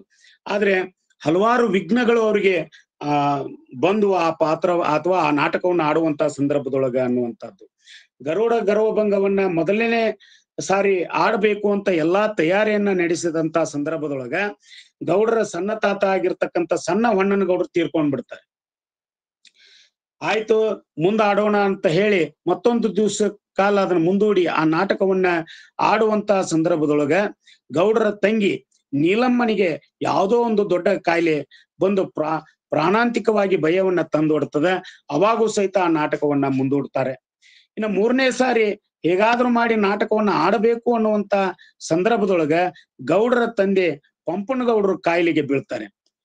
ಇದನ್ನ ನೋಡಿರ್ತಕ್ಕಂಥ ಅಲ್ಲಿ ಜನರು ಈ ಗರುಡ ಗರ್ವಭಂಗ ಆಡೋದ್ರಿಂದಲೇ ನಿಮ್ಮ ಮನೆತನದೊಳಗೆ ಏನೋ ಒಂದು ಕೆಟ್ಟ ಪ್ರಭಾವ ಬೀರ್ತಾ ಇದೆ, ಅದಕ್ಕೆ ಈ ನಾಟಕವನ್ನ ಆಡೋದು ಬೇಡ ಅನ್ನುವಂತಹ ಚರ್ಚೆಯನ್ನ ಮಾಡಿದಾಗ, ಆದ್ರೆ ದೊಡ್ಡನಗೌಡರು ಸುಮ್ಮನೆ ಕುಂದ್ರುದಿಲ್ಲ. ಇಲ್ಲ, ಇದಕ್ಕೆ ಯಾವುದೇ ರೀತಿಯಾದಂತ ಸಂಬಂಧ ಇಲ್ಲ, ಅದು ಕಾಲಾಂತರದೊಳಗ ಆ ರೀತಿ ಆಗಿರ್ತಕ್ಕಂಥದ್ದು ಅನ್ಕೊಂಡು ಗೌಡರು ತಮ್ಮ ಛಲವನ್ನ ಬಿಡದೆ ಈ ಗರುಡ ಗರ್ವಭಂಗ ಅನ್ನುವಂತ ನಾಟಕವನ್ನ ಆಡೇ ತೀರಬೇಕು ಅನ್ನುವಂತಹ ಒಂದು ಛಲವನ್ನ ತೊಟ್ಟು ಅದರೊಳಗೆ ಶ್ರೀಕೃಷ್ಣನ ಪಾತ್ರವನ್ನ ಹಾಕಿ ಇಷ್ಟು ಚೆನ್ನಾಗಿ ಆ ಒಂದು ನಾಟಕ ಪ್ರದರ್ಶನಗೊಂಡಿತು ಅಂತಂದ್ರೆ ಬಹಳಷ್ಟು ದಿನಗಳ ಕಾಲ ಆ ಗರುಡ ಗರ್ವಭಂಗ ಅನ್ನುವಂತ ನಾಟಕ ಬಹಳಷ್ಟು ಜನರ ಮೆಚ್ಚುಗೆಗೆ ಪಾತ್ರವಾಯಿತು ಅನ್ನುವಂತಹದ್ದು. ಎಷ್ಟರ ಮಟ್ಟಿಗೆ ಅಂತಂದ್ರೆ ಅವ್ರ ಅಜ್ಜಿ ಆ ಗರುಡ ಗರ್ವಭಂಗ ನಾಟಕವನ್ನ ಆಡಿ ಶ್ರೀಕೃಷ್ಣ ಪಾತ್ರಧಾರಿಯಾಗಿ ಮನೆಗೆ ಬಂದಾಗ ಅವ್ರ ಅಜ್ಜಿ ದೃಷ್ಟಿಯನ್ನ ತೆಗಿತಾ ಇದ್ಲು, ಊರ ಮಂದಿ ಎಲ್ಲ ದೃಷ್ಟಿಯನ್ನ ತೆಗಿತಾ ಇದ್ರು ಅಂತಂದ್ರೆ ಗೌಡರು ಕೃಷ್ಣನ ಪಾತ್ರದಲ್ಲಿ ಹೇಗೆ ಮಿಂಚಿರ್ಬೇಕು ಅನ್ನುವಂಥದ್ದನ್ನು ಸಹಿತ ನಾವಿಲ್ಲಿ ಆಲೋಚಿಸಬೇಕಾಗ್ತದೆ ಅನ್ನುವಂಥದ್ದು. ಹೀಗೆ ಈ ನಾಟಕ ಬಹಳಷ್ಟು ದಿನಗಳ ಕಾಲ ಬೇರೆ ಬೇರೆ ಊರುಗಳಲ್ಲಿಯೂ ಸಹಿತ, ವಿಶೇಷವಾಗಿ ಆಂಧ್ರದ ಗುಂತಕಲ್ಲಿಯೊಳಗೂ ಸಹಿತ ಈ ನಾಟಕ ಪ್ರದರ್ಶನಗೊಂಡಿತು ಅನ್ನುವಂಥದ್ದು. ಕೆಲವು ಜಾತ್ರೆಗಳಲ್ಲಿ, ಉತ್ಸವಗಳಲ್ಲಿ 8-10 ದಿನಗಳ ಮಟ್ಟಿಗೆ ಆ ಗರುಡ ಗರ್ವ ಭಂಗ ಅನ್ನುವಂಥದ್ದು ಆ ನಾಟಕ ಬಹಳಷ್ಟು ಜನಮನ್ನಣೆಯೊಂದಿಗೆ ನಡೀತು ಅನ್ನುವಂಥದ್ದು. ವಿಶೇಷವಾಗಿ ಅದ್ವಾನಿ, ಬಳ್ಳಾರಿ, ರಾಯಚೂರು, ಕೊಪ್ಪಳ, ಉರವಕೊಂಡ ಹೀಗೆ ಬೇರೆ ಬೇರೆ ಪ್ರದೇಶಗಳಲ್ಲಿ ಯಶಸ್ವಿಯಾಗಿ ಆ ನಾಟಕ ಪ್ರದರ್ಶನ ಪ್ರಯೋಗವನ್ನ ಕಂಡಿತು ಅನ್ನುವಂಥದ್ದು. ಉರವಕೊಂಡೆ ಕರಿಬಸವೇಶ್ವರ ಜಾತ್ರೆಯಲ್ಲಿ ಬಹಳಷ್ಟು ದಿನಗಳ ಕಾಲ ಅಲ್ಲಿ ನಡೀತು ಅನ್ನುವಂಥದ್ದು. ಅವಾಗ ಒಂದು ಸುಮ್ನೆ ಒಂದು ಏನಂತೀರಿ ನಾಟಕ ಕಂಪನಿಯಾಗಿ ಅದು ಸಂಚಾರಗೊಳ್ತಾ ಇತ್ತು. ಅವಾಗ ಗರುಡ ಯಾರು ದೊಡ್ಡನಗೌಡರು ಏನ್ ಮಾಡಿದ್ರು ಅಂತಂದ್ರೆ, ಈ ನಾಟಕ ಕಂಪನಿ ಏನಿದೆಯಲ್ಲ ಇದಕ್ಕೊಂದು ಹೆಸರು ಇಡಬೇಕು ಅಂತ ಹೇಳಿ ಶ್ರೀ ಗವಿಮಠ ಚನ್ನಬಸವೇಶ್ವರ ಕೃಪಾ ಪೋಷಿತ ನಾಟಕ ಮಂಡಳಿ ಅಂತ ಅದನ್ನ ಏನ್ ಮಾಡಿದ್ರು ಅಂದ್ರೆ ಹೆಸರನ್ನ ಕೊಟ್ರು ಅನ್ನುವಂಥದ್ದು. ಆಮೇಲೆ ಜಲಂಧರ ಅನ್ನುವಂತಹ ನಾಟಕದೊಳಗ ನಾರದನ ಪಾತ್ರಧಾರಿಯಾಗಿ ಯಶಸ್ವಿಯನ್ನ ಸಾಧಿಸಿದ್ರು ದೊಡ್ಡನಗೌಡರು ಅನ್ನುವಂಥದ್ದು.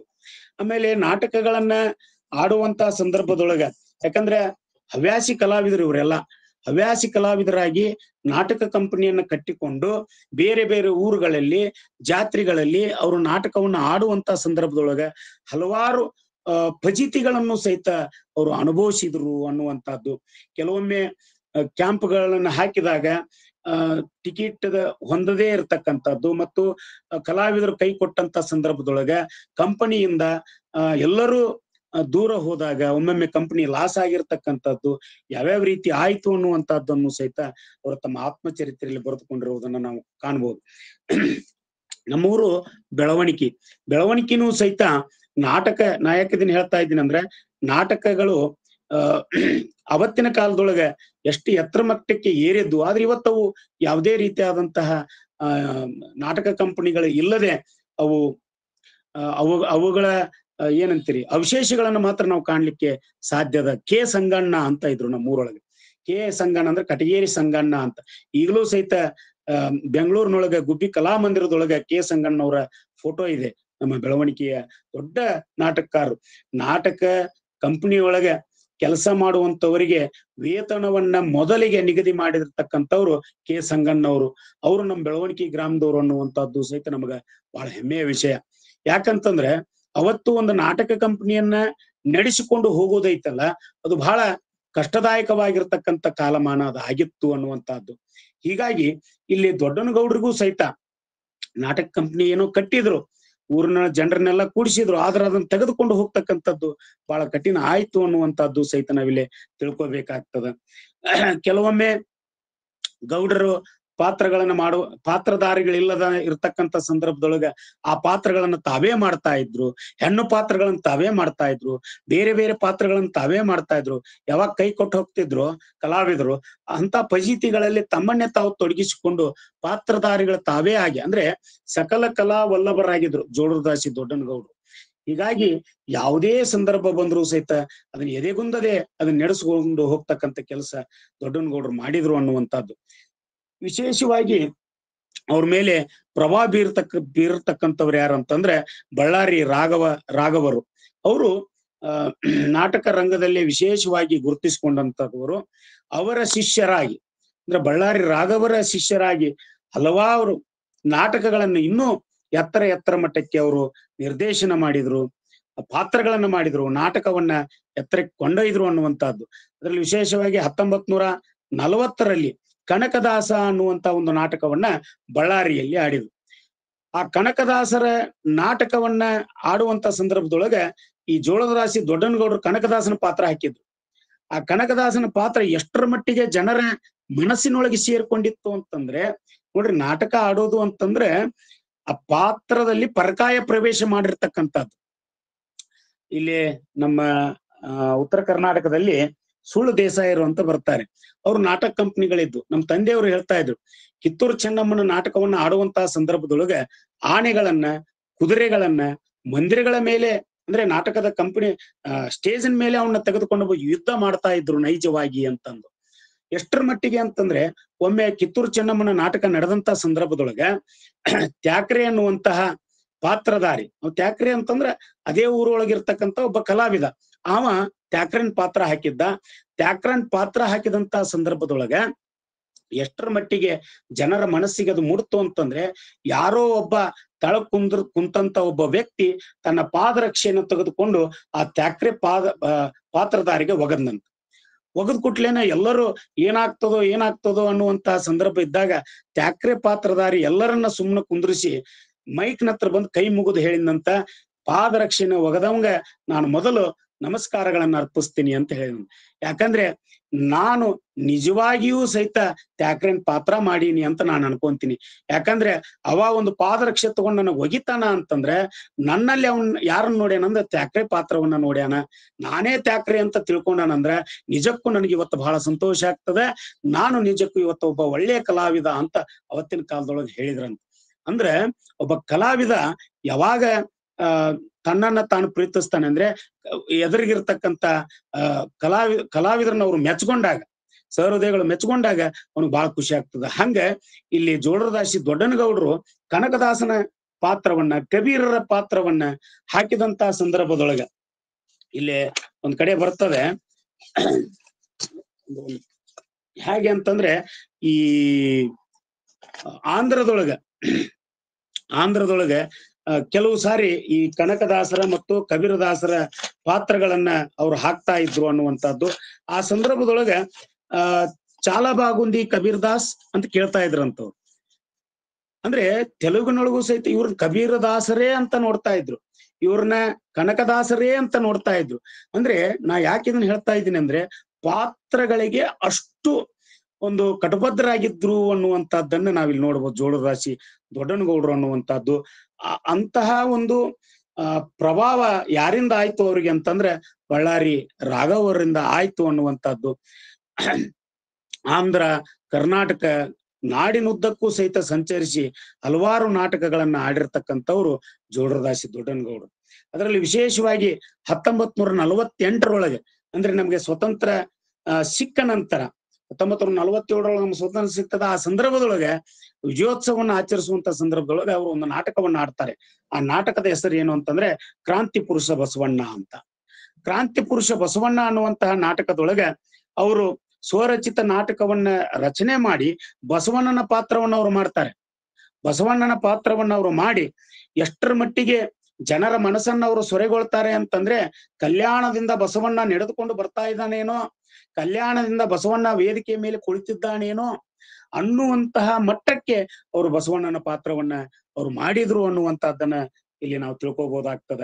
ಯಾಕಂದ್ರೆ ಅವ್ರ ಹಂಗೆ ಸುಮ್ನೆ ನಾಟಕ ನಾವು ಏನ್ ಮಾಡ್ಬಿಡ್ತೀವಿ ಅಂತಂದ್ರೆ ಏನಾದ್ರೂ ಪುಸ್ತಕವನ್ನು ಬರೀಬೇಕಾದ್ರೆ ಯಾವ ಹಿರಿಯರನ್ನ ವಿದ್ವಾಂಸರನ್ನ ಯಾರನ್ನೂ ಸಹಿತ ಸಂದರ್ಶನ ಮಾಡ್ಲಾರ್ದನೆ ನಮಗೆ ತಿಳಿದ ರೀತಿ ಒಳಗೆ ನಾವು ಪುಸ್ತಕಗಳನ್ನ ಲೇಖನಗಳನ್ನ ಬರೀತಕ್ಕಂಥದ್ದು. ಆದ್ರೆ ಹಾಗಾಗ್ಲಾರದನೆ ದೊಡ್ಡನಗೌಡರು ಒಂದು ನಾಟಕವನ್ನ ರಚನೆ ಮಾಡ್ಬೇಕು ಅಂತಂದ್ರೆ ಹಿರಿಯರನ್ನ ಸಂಪರ್ಕ ಮಾಡ್ತಾ ಇದ್ರು, ವಿದ್ವಾಂಸರನ್ನ ಸಂಪರ್ಕ ಮಾಡ್ತಾ ಇದ್ರು. ಈ ಕ್ರಾಂತಿ ಪುರುಷ ಬಸವಣ್ಣನವರ ನಾಟಕನ ರಚನೆ ಮಾಡುವಂತ ಸಂದರ್ಭದೊಳಗ ಪ್ರೊಫೆಸರ್ ಸಿ ಬಸವಣ್ಣಾಳ್ ಅವರು, ಪಂಡಿತ್ ವೈ ನಾಗೇಶ್ ಶಾಸ್ತ್ರಿಗಳು ಇವ್ರನ್ನೆಲ್ಲ ಸಂಪರ್ಕ ಮಾಡಿದ್ರಂತ. ಸಂಪರ್ಕ ಮಾಡಿ ಬಸವಣ್ಣರವರ ನಾಟಕಗಳನ್ನ ಬರೆಯುವಂತ ಸಂದರ್ಭದೊಳಗ ಏನು ವ್ಯತ್ಯಾಸಗಳನ್ನು ಮಾಡ್ಕೋಬೇಕು, ಏನೇನ್ ಮಾಡ್ಕೋಬೇಕು ಅನ್ನುವಂಥದ್ದು ಅವ್ರ ಜೊತೆಗೆ ಸಂದರ್ಶನವನ್ನು ಮಾಡಿಕೊಂಡು ಅವ್ರು ಏನ್ ಮಾಡಿದ್ರು ಅಂತಂದ್ರೆ ನಾಟಕವನ್ನ ರಚನೆ ಮಾಡಿ ನಾಟಕದೊಳಗ ತಾವು ಪಾತ್ರಗಳನ್ನ ಮಾಡ್ತಾ ಇದ್ರು ಅನ್ನುವಂಥದ್ದು. ಹೀಗೆ ಸುಮಾರು 10 ವರ್ಷಗಳವರೆಗೆ ಅಂದ್ರೆ 1927ರಿಂದ 1938 ಅಖಂಡವಾಗಿ ಬೇರೆ ಬೇರೆ ಜಿಲ್ಲೆಗಳಲ್ಲಿ ಬೇರೆ ಬೇರೆ ಊರುಗಳಲ್ಲಿ ಯಾವುದೇ ಮಳೆ ಅನ್ಲಾರದನ ಬಿಸಿಲು ಅನ್ಲಾರದನ ಎಲ್ಲಾ ಕಡೆ 1948ರ ಅಲ್ಲಿಯವರೆಗೂ ಸಹಿತ ಅಂದ್ರೆ ಕ್ರಾಂತಿ ಪುರುಷ ಬಸವಣ್ಣವರ ನಾಟಕಗಳನ್ನ ಆಡುವಂತ ಸಂದರ್ಭದೊಳಗೂ ಸಹಿತ ತಾವೇ ಸ್ವತಃ ನಾಟಕಗಳನ್ನು ಬರುದು ನಾಟಕ ಪಾತ್ರಗಳಾಗಿ ಜನರಿಗೆ ಹುಚ್ಚಹಚ್ಚಿಸಿದಂತಹ ಶ್ರೇಯಸ್ಸು ಜೋಳರದಾಸಿ ದೊಡ್ಡನಗೌಡರಿಗೆ ಸಲ್ತದ ಅನ್ನುವಂತಹದ್ದು. ಅಷ್ಟೇ ಅಲ್ಲ, ಯಾವುದೇ ಒಬ್ಬ ದೊಡ್ಡ ಶ್ರೀಮಂತನಾಗಿದ್ರು ಸಹಿತ ಜೋಳರದಾಸಿ ದೊಡ್ಡನಗೌಡರು ಸಣ್ಣ ಸಣ್ಣ ವ್ಯಕ್ತಿಗಳಿಗೂ ಸಹಿತ ಅಂದ್ರೆ ಉದಾಹರಣೆಗೆ ಸೈಕಲ್ ತಗೊಂಡು ಪೋಸ್ಟರ್ ಅಂಟಿಸುವಂತಹ ಕೆಲಸ ಇರ್ಬೋದು, ಅವ್ರಿಗೆಲ್ಲ ಸಹಾಯ ಮಾಡ್ತಿದ್ರು. ಅವ್ರು ಇಲ್ಲ ಅಂತಂದ್ರೆ ತಾವೇ ಹೋಗಿ ಪೋಸ್ಟರ್ಗಳನ್ನ ಹಚ್ತಾ ಇದ್ರು ಅನ್ನುವಂಥದ್ದು. ಮತ್ತೆ ಯಾವುದೇ ನಾಟಕ ನೋಡಿ ಬಂದಿರತಕ್ಕಂಥವ್ರಿಗೆ ಯಾವುದೇ ರೀತಿಯಾದಂತ ತೊಂದರೆ ಆಗದ ರೀತಿ ಒಳಗ ಅವರು ಆ ನಾಟಕವನ್ನ ಪ್ರದರ್ಶನ ಮಾಡ್ತಾ ಇದ್ರು ಅನ್ನುವಂಥದ್ದನ್ನ ನಾವು ಇಲ್ಲಿ ತಿಳ್ಕೊಬೇಕು. ಅಷ್ಟೇ ಅಲ್ಲದೇನೆ ಅವರು ಈ ನಾಟಕ ಪಿತಾಮಹ ಅಂತ ಕರಿತೀವಿ ನಾವು.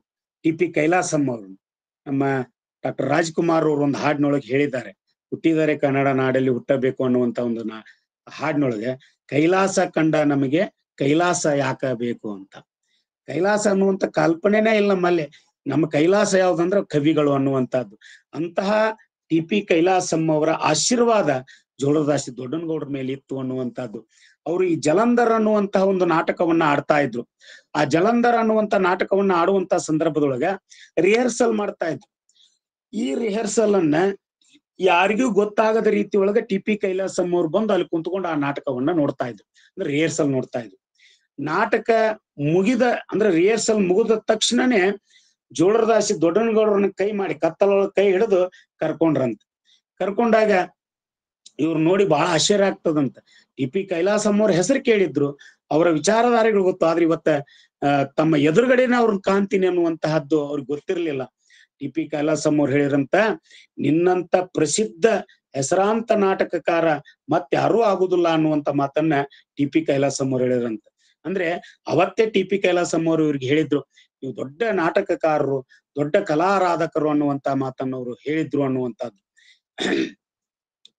ಅವ್ರ ಹಳ್ಳಿಲಿಂದ ಬಂದು ಒಬ್ಬ ದೊಡ್ಡ ಕವಿಗಳ ರಾಘವ ಸರ್ ಇರ್ಬೋದು, ಟಿ.ಪಿ. ಕೈಲಾಸಂ ಸರ್ ಅವ್ರ ಒಂದು ಆಶೀರ್ವಾದವನ್ನು ಪಡೆದಿರ್ತಕ್ಕಂಥವ್ರು ಜೋಳರದಾಸಿ ದೊಡ್ಡನಗೌಡರು ಅನ್ನುವಂಥದ್ದು.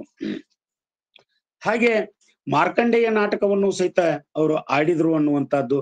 ಅದು ಗೌಡರ ಅಭಿನಯದ ಹುಚ್ಚು ಎಷ್ಟಿತ್ತು ಅಂತಂದ್ರೆ ಒಮ್ಮೊಮ್ಮೆ ತಾವು ನಾಟಕದೊಳಗ ಭಾಗಿಯಾಗಿ ಪಾತ್ರಗಳನ್ನಾಡಿ ಜನರು ಪ್ರೇಕ್ಷಕರು ಏನ್ ಮಾತಾಡ್ತಾರ ಅಂತೇಳಿ ಮಾರುವೇಷ ಹಾಕಿಕೊಂಡು ಬಂದು ಜನರ ಮಧ್ಯೆ ಕುಳಿತುಕೊಂಡು ಏನೇನು ತಪ್ಪುಗಳದಾವ ಏನೇನದಾವ ಅನ್ನುವಂಥದ್ದನ್ನ ತಾವೇ ತಿಳಿದುಕೊಂಡು ಯಾರಿಗೂ ಗೊತ್ತಾಗದ ರೀತಿ ಒಳಗ ಅಲ್ಲಿ ತಿಳಿದುಕೊಂಡು ಹೋಗಿ ನಾಟಕದೊಳಗೆ ಬದಲಾವಣೆಯನ್ನ ಮಾಡ್ಕೊಳ್ತಾ ಇದ್ರು ಅನ್ನುವಂಥದ್ದು ನಾವು ತಿಳ್ಕೊಬಹುದು. ಹೀಗೆ ಜೋಳರದಾಸಿ ದೊಡ್ಡನಗೌಡರು ಬೇರೆ ಬೇರೆ ನಾಟಕಗಳನ್ನ ಪಾತ್ರಗಳನ್ನ ತಾವೇ ಸ್ವತಃ ಬರೋದು ಆಡಿರ್ತಕ್ಕಂಥದ್ದನ್ನ ನಾವು ಕಾಣಬಹುದು. ಇಂತಹ ಜೋಳರದಾಸಿ ದೊಡ್ಡನಗೌಡರ ಕಲಾ ಸೇವೆಯನ್ನ ನೋಡಿ ಹಲವಾರು ಪ್ರಶಸ್ತಿಗಳು ಸಹಿತ ಇವರಿಗೆ ಬಂದಿರತಕ್ಕಂಥದ್ದು. ಉದಾಹರಣೆಗಾಗಿ 1964ರಲ್ಲಿ ಅನಂತಪುರದ ಆಂಧ್ರ ನಾಟಕ ಕಲಾ ಪರಿಷತ್ತಿನ ಪರವಾಗಿ ವಿಜಯ ಪತ್ರವನ್ನ ನೀಡಿ ಅವರಿಗೆ ಸನ್ಮಾನಿಸಲಾಯಿತು. ಕರ್ನಾಟಕ ಸಂಗೀತ ನಾಟಕ ಅಕಾಡೆಮಿ ಅವರು ರಾಜ್ಯ ಪ್ರಶಸ್ತಿಯನ್ನ 1966ರಲ್ಲಿ ಅವರಿಗೆ ನೀಡಿತು. 1986ರಲ್ಲಿ ಕರ್ನಾಟಕ ರಾಜ್ಯೋತ್ಸವ ಪ್ರಶಸ್ತಿಯು ಸಹಿತ ಅವರಿಗೆ ಲಭಿಸಿತು. ಗುಂತಕಲ್ಲು ರೈಲ್ವೆ ಇಲಾಖೆಯವರು ತಮ್ಮ ಕಲಾ ಸಮಿತಿಯ ಪರವಾಗಿ ಸನ್ಮಾನಿಸಿದ್ರು. ಹೈದರಾಬಾದ್ ತೆಲುಗು ವಿಶ್ವವಿದ್ಯಾಲಯದವರು ಗೌಡರನ್ನ ಅವರ ಕಲಾ ಸೇವೆಗಾಗಿ ಸನ್ಮಾನಿಸಿದ್ದನ್ನು ನಾವಿಲ್ಲಿ ನೋಡಬಹುದು.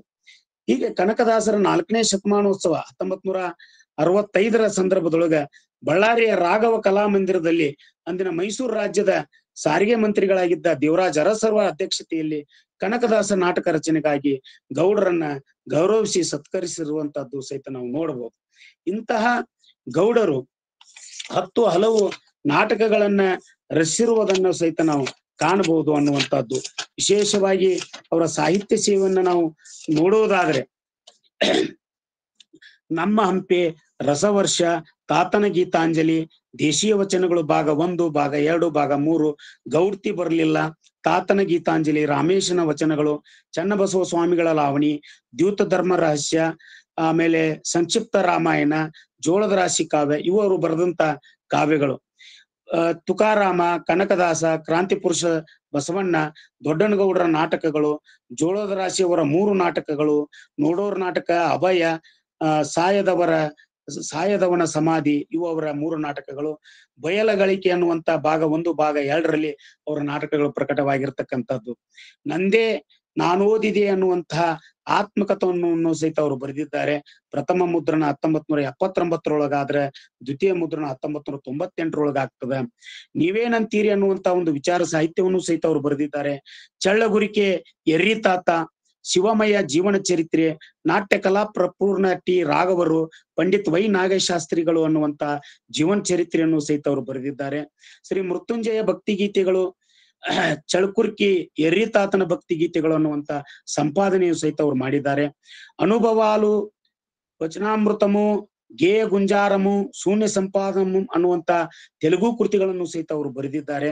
ಹೀಗೆ 10 ಹಲವು ಕೃತಿಗಳನ್ನ ಬರೆದಿರ್ತಕ್ಕಂಥ ಜೋಳರದಾಸಿ ದೊಡ್ಡನಗೌಡರ ಒಂದು ಸಾಹಿತ್ಯಕ್ಕೆ ಕೊಡುಗೆ ಇದೆಯಲ್ಲ, ಅದು ಬಹಳ ದೊಡ್ಡದಾಗಿರ್ತಕ್ಕಂಥ ಕೊಡುಗೆ ಅನ್ನುವಂಥದ್ದನ್ನ ನಾವಿಲ್ಲಿ ತಿಳ್ಕೊಬಹುದು. ಇನ್ನು ಅವರು ನಾಟಕ ಯಾಕವರು ಅದರಿಂದ ಸ್ವಲ್ಪ ಹಿಂಸರಿಬೇಕಾಯ್ತು ಅನ್ನುವಂಥದ್ದನ್ನು ಅವ್ರು ಹೇಳಿದ್ದಾರೆ. ಈ ಸಿನಿಮಾಗಳ ಹಾವಳಿ ಜಾಸ್ತಿ ಆಯ್ತು.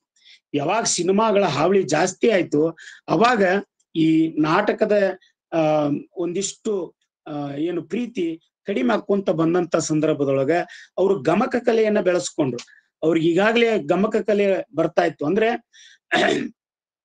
ಪದ್ಯಗಳನ್ನ, ಷಟ್ಪದಿ ಪದ್ಯಗಳನ್ನ, ಶೂನ್ಯ ಸಂಪಾದನೆಗಳನ್ನ, ಅವುಗಳನ್ನ ಏನ್ ಮಾಡ್ತಾ ಇದ್ರು ಅಂತಂದ್ರೆ ಗಮಕದ ಶೈಲಿ ಒಳಗ ಹಾಡುವಂತ ನೈಪುಣ್ಯತೆ ಜೋಳರದಾಸಿ ದೊಡ್ಡನಗೌಡರಿಗೆ ಇತ್ತು ಅನ್ನುವಂತಹದ್ದು. ಅವರು ಗಮಕಿಗಳಾಗಿದ್ದು ನಾಟಕಕಾರರಿಗೆ ಎಷ್ಟು ದೊಡ್ಡ ಹೆಸರು ಮಾಡಿದ್ರು ಅಷ್ಟೇ ದೊಡ್ಡ ಹೆಸರನ್ನ ಗಮಕಿಗಳಾಗಿಯೂ ಸಹಿತ ಹೆಸರು ಮಾಡಿದ್ರು ಅನ್ನುವಂಥದ್ದು. ಹೀಗಾಗಿ ಅವರಿಗೆ ಗಮಕ ಗಂಧರ್ವ, ಗಮಕ ಕಲಾನಿಧಿ ಅಂತ ಅವರನ್ನ ಕರಿತಾ ಇದ್ರು ಅನ್ನುವಂಥದ್ದು. ಅವರಿಗೆ ಮಠಪತಿ ರುದ್ರಯ್ಯನವರು ಅನ್ನುವಂಥವ್ರು ಈ ಗಮಕ ಕಲೆಯ ಗುರುಗಳಾಗಿದ್ರು ಗೌಡರಿಗೆ ಅನ್ನುವಂಥದ್ದನ್ನ ನಾವಿಲ್ಲಿ ತಿಳ್ಕೊಬೇಕಾಗ್ತದೆ. ಮೊಟ್ಟ ಮೊದಲು ಗಮಕ ಕಲೆಯನ್ನ ಅವರು ಹಲವಾರು ಊರುಗಳಲ್ಲಿ, ಮಠಮಾನ್ಯಗಳಲ್ಲಿ ಅವರು ಪ್ರಸ್ತುತಪಡಿಸಿದ್ರು ಅನ್ನುವಂಥದ್ದನ್ನು ಸಹಿತ ನಾವಿಲ್ಲಿ ತಿಳ್ಕೊಬೇಕಾಗ್ತದೆ. ವಿಶೇಷವಾಗಿ ಅವರು ಗಮಕವನ್ನ ಹಾಡ್ಲಿಕ್ಕೆ ಬಳಸಿಕೊಂಡಿರ್ತಕ್ಕಂತಹ ಪ್ರಮುಖವಾದಂತ ಕಾವ್ಯಗಳು ಅಂತಂದ್ರೆ ರನ್ನನ ಗದಾಯುದ್ಧ, ರಾಘವಾಂಕನ ಹರಿಶ್ಚಂದ್ರ ಕಾವ್ಯ, ಭೀಮಕವಿಯ ಬಸವ ಪುರಾಣ, ಕುಮಾರವ್ಯಾಸನ ಗದುಗಿನ ಭಾರತ, ಷಡಕ್ಷರಿಯ ರಾಜಶೇಖರ ವಿಳಾಸ. ವಿಶೇಷ ಅಂತಂದ್ರೆ ಗಮಕಗಳನ್ನ ಕೇವಲ ಹಳೆಗನ್ನಡ, ನಡುಗನ್ನಡದ ಕೃತಿಗಳನ್ನಿಟ್ಟುಕೊಂಡು ಮಾತ್ರ ಹೇಳುವ ಒಂದು ಸಂಸ್ಕೃತಿ ಪದ್ಧತಿ ಇತ್ತು. ಆದ್ರೆ ಜೋಳರದಾಸಿ ದೊಡ್ಡನಗೌಡರು ಒಂದು ಹೊಸ ಪ್ರಯೋಗವನ್ನ ಮಾಡಿದ್ರು. ಏನು ಅಂದ್ರೆ ಹೊಸಗನ್ನಡವನ್ನ ಗಮಕದಲ್ಲಿ ಹೇಳಲಿಕ್ಕೆ ಬರುವುದಿಲ್ಲ ಅನ್ನುವಂತಹ ಕಾಲಮಾನದೊಳಗೆ ಕುವೆಂಪು ಅವರು ಬರೆದಿರ್ತಕ್ಕಂತಹ ಶ್ರೀ ರಾಮಾಯಣ ದರ್ಶನಂ ಅನ್ನುವಂತಹ ಕೃತಿಯನ್ನ, ಮಹಾಕಾವ್ಯವನ್ನ ಗಮಕದ ಶೈಲಿಯಲ್ಲಿ ಹಾಡಿರ್ತಕ್ಕಂಥದ್ದು ಇವರ ವಿಶೇಷವಾದಂತಹ ಸಾಧನೆ. ಹೀಗಾಗಿ ಕುವೆಂಪು ಅವರು ಒಂದ್ ಕಡೆ ಹೇಳ್ತಾರಂತೆ, ಜೋಳರದಾಸಿ ದೊಡ್ಡನಗೌಡರು ಈ ಕುವೆಂಪು ಅವರು ಬರೆದಿರ್ತಕ್ಕಂತಹ ಶ್ರೀ ರಾಮಾಯಣ ದರ್ಶನಂ ಅನ್ನುವಂತಹ ಕೃತಿಯನ್ನ ಇಟ್ಕೊಂಡು ಗಮಕವನ್ನ ಆ ಕೃತಿಯೊಳಗಿನ ಪದ್ಯಗಳನ್ನ ಹೇಳಿದಾಗ ಕುವೆಂಪು ಅವರು ನಾ ಶ್ರೀ ರಾಮಾಯಣ ದರ್ಶನಂ ಬರೆದಿದ್ದಕ್ಕೂ ಸಹಿತ ಸಾರ್ಥಕ ಆಯಿತು. ಇದನ್ನ ಹೇಳಿದ್ದು ಕುವೆಂಪು ಅವರು. ಯಾಕಂದ್ರೆ ಜೋಳರದಾಸಿ ದೊಡ್ಡನಗೌಡರು ಈ ಹೊಸಗನ್ನಡ ಕಾವ್ಯವಾಗಿರ್ತಕ್ಕಂತಹ ಮಹಾಕಾವ್ಯವಾಗಿರ್ತಕ್ಕಂಥ ರಾಮಾಯಣ ದರ್ಶನಮನ್ನ ಗಮಕದ ಶೈಲಿಯೊಳಗೆ ಹಾಡಿ ತೋರಿಸಿದಂತ ಶ್ರೇಯಸ್ಸು ಅವ್ರಿಗೆ ಸಲ್ತದ ಅನ್ನುವಂಥದ್ದು. ಇನ್ನು ಶೂನ್ಯ ಸಂಪಾದನೆ, ಆ ಶೂನ್ಯ ಸಂಪಾದನೆಯನ್ನು ಸಹಿತ ಅದರಲ್ಲಿ ಇರ್ತಕ್ಕಂತಹ ಶರಣರ ಸಮಾಗಮ ಇರಬಹುದು, ಅವ್ರ ಮಾತುಗಳಿರ್ಬಹುದು, ಬಸವಣ್ಣನವರಿರ್ಬೋದು. ಈಗ ಕೆಲವೊಮ್ಮೆ ಕಡೆ ಅವ್ರನ್ನ ಕರ್ಕೊಂಡು ಹೋಗ್ತಿದ್ರಂತ. ಉದಾಹರಣೆಗೆ ಧಾರವಾಡದ ಮೃತ್ಯುಂಜಯ ಮಠಕ್ಕಿರ್ಬಹುದು, 3000 ಮಠಕ್ಕಿರ್ಬಹುದು, ಮತ್ತೆ ನಮ್ಮ ಗದಗಿನ ತೋಂಟದಾರ ಮಠಕ್ಕಿರ್ಬಹುದು, ಹಲವಾರು ನಾಡಿನುದ್ದಕ್ಕೂ ಮಠಮಾನ್ಯಗಳು, ಚಿತ್ರದುರ್ಗ ಮಠ ಇರಬಹುದು, ಅಲ್ಲಿ ಕರ್ಕೊಂಡೋಗಿ ಬಸವ ಜಯಂತಿಯ ದಿನ ಅವರ ಜೊತೆಗೆ ಈ ಶೂನ್ಯ ಸಂಪಾದನೆಯ ಬಸವ ಪುರಾಣದ ಕೆಲವು ವಚನಗಳನ್ನ, ಶರಣರ ಒಂದು ಮಾತುಗಳನ್ನ ಗಮಕದೊಳಗೆ ಹೇಳಿಸ್ತಕ್ಕಂಥ ಕೆಲಸವನ್ನ ಪೂಜ್ಯರು ಮಾಡ್ತಾ ಇದ್ರು ಅನ್ನುವಂಥದ್ದು. ಅದನ್ನ ಕೇಳಲಿಕ್ಕೆ ಲಕ್ಷಾನುಗಟ್ಲೆ ಜನ ಬಂದು ಸೇರ್ತಾ ಇದ್ರು ಅನ್ನುವಂಥದ್ದು ಸಹಿತ ನಾವಿಲ್ಲಿ ತಿಳ್ಕೊಬೇಕಾಗ್ತದೆ. ಉದಾಹರಣೆಗಾಗಿ ಧಾರವಾಡದ ಮೃತ್ಯುಂಜಯ ಅಪ್ಪುಗಳು ಬಹಳಷ್ಟು ಇವರ ಗಮಕದವನ್ನ ಮೆಚ್ಕೊಂಡಿರ್ತಕ್ಕಂಥವ್ರು. ಅವರು ಈ ಶೂನ್ಯ ಸಂಪಾದನೆಯನ್ನ ನೀವು ಇಲ್ಲಿ ಬಂದು ಜಾತ್ರೆಯ ಸಂದರ್ಭದೊಳಗೆ ಪ್ರತಿ ವರ್ಷ ಜೋಳದ ರಾಶಿ ದೊಡ್ಡನಗೌಡರನ್ನ ಕರೆಸಿ ಅವರ ಬಾಯಿ ಮುಖಾಂತರ ಗಮಕದ ಶೈಲಿಯೊಳಗೆ ಶೂನ್ಯ ಸಂಪಾದನೆಯನ್ನ ಹೇಳಿಸ್ತಾ ಇದ್ರು ಶ್ರೀ ಮೃತ್ಯುಂಜಯ ಅಪ್ಪುಗಳು ಅನ್ನುವಂಥದ್ದನ್ನು ಸಹಿತ ನಾವಿಲ್ಲಿ ತಿಳ್ಕೊಬೇಕಾಗ್ತದ. ಹೀಗೆ ಕೇವಲ ಒಂದೇ ಮಠ ಅಲ್ಲ, ಬೇರೆ ಬೇರೆ ಮಠಗಳು ಸೇರಿಕೊಂಡು ಅವರ ಗಮಕದ ಶೈಲಿಗೆ ಮಾರು ಹೋಗಿದ್ರು ಅನ್ನುವಂಥದ್ದು. ಎಷ್ಟರ ಮಟ್ಟಿಗೆ ಅಂತಂದ್ರೆ ಆ ಗಮಕವನ್ನ ಹೇಳುವಂತ ಸಂದರ್ಭದೊಳಗೆ ಪಿನ್ ಡ್ರಾಪ್ ಸೈಲೆನ್ಸ್ ಇರ್ತಾ ಇತ್ತು. ಈಗೇನು ಬಸವಣ್ಣವ್ರು ಬಂದೇ ಬಿಟ್ರೇನೋ, ಅಲ್ಲಂಪ್ರಭುಗಳು ಬಂದೇ ಬಿಟ್ರೇನೋ, ಅಕ್ಕಮಾದೇವಿ ಅಲ್ಲಂಪ್ರಭುಗಳು ಇಬ್ರು ಎದರ ಬದರ ನಿಂತ್ಕೊಂಡು ಮಾತಾಡ್ತಾ ಇದ್ದಾರೇನು, ಆ ಏರಿಳಿತ ರಸಭಾವಗಳನ್ನ ತುಂಬಿ ಆ ಗಮಕವನ್ನ ಹೇಳ್ತಾ ಇದ್ರು ಅನ್ನುವಂಥದ್ದು ಸಹಿತ ನಾವಿಲ್ಲಿ ತಿಳ್ಕೊಬೇಕಾಗ್ತದೆ. ಅಷ್ಟೇ ಅಲ್ಲ, ಅವರು ಬಹಳಷ್ಟು ಕಷ್ಟವನ್ನು ಪಟ್ರು ಅನ್ನುವಂಥದ್ದು. ಅವತ್ತ ಲೈಟ್ ಇರ್ಲಿಲ್ಲ, ವಾಹನಗಳಿರ್ಲಿಲ್ಲ.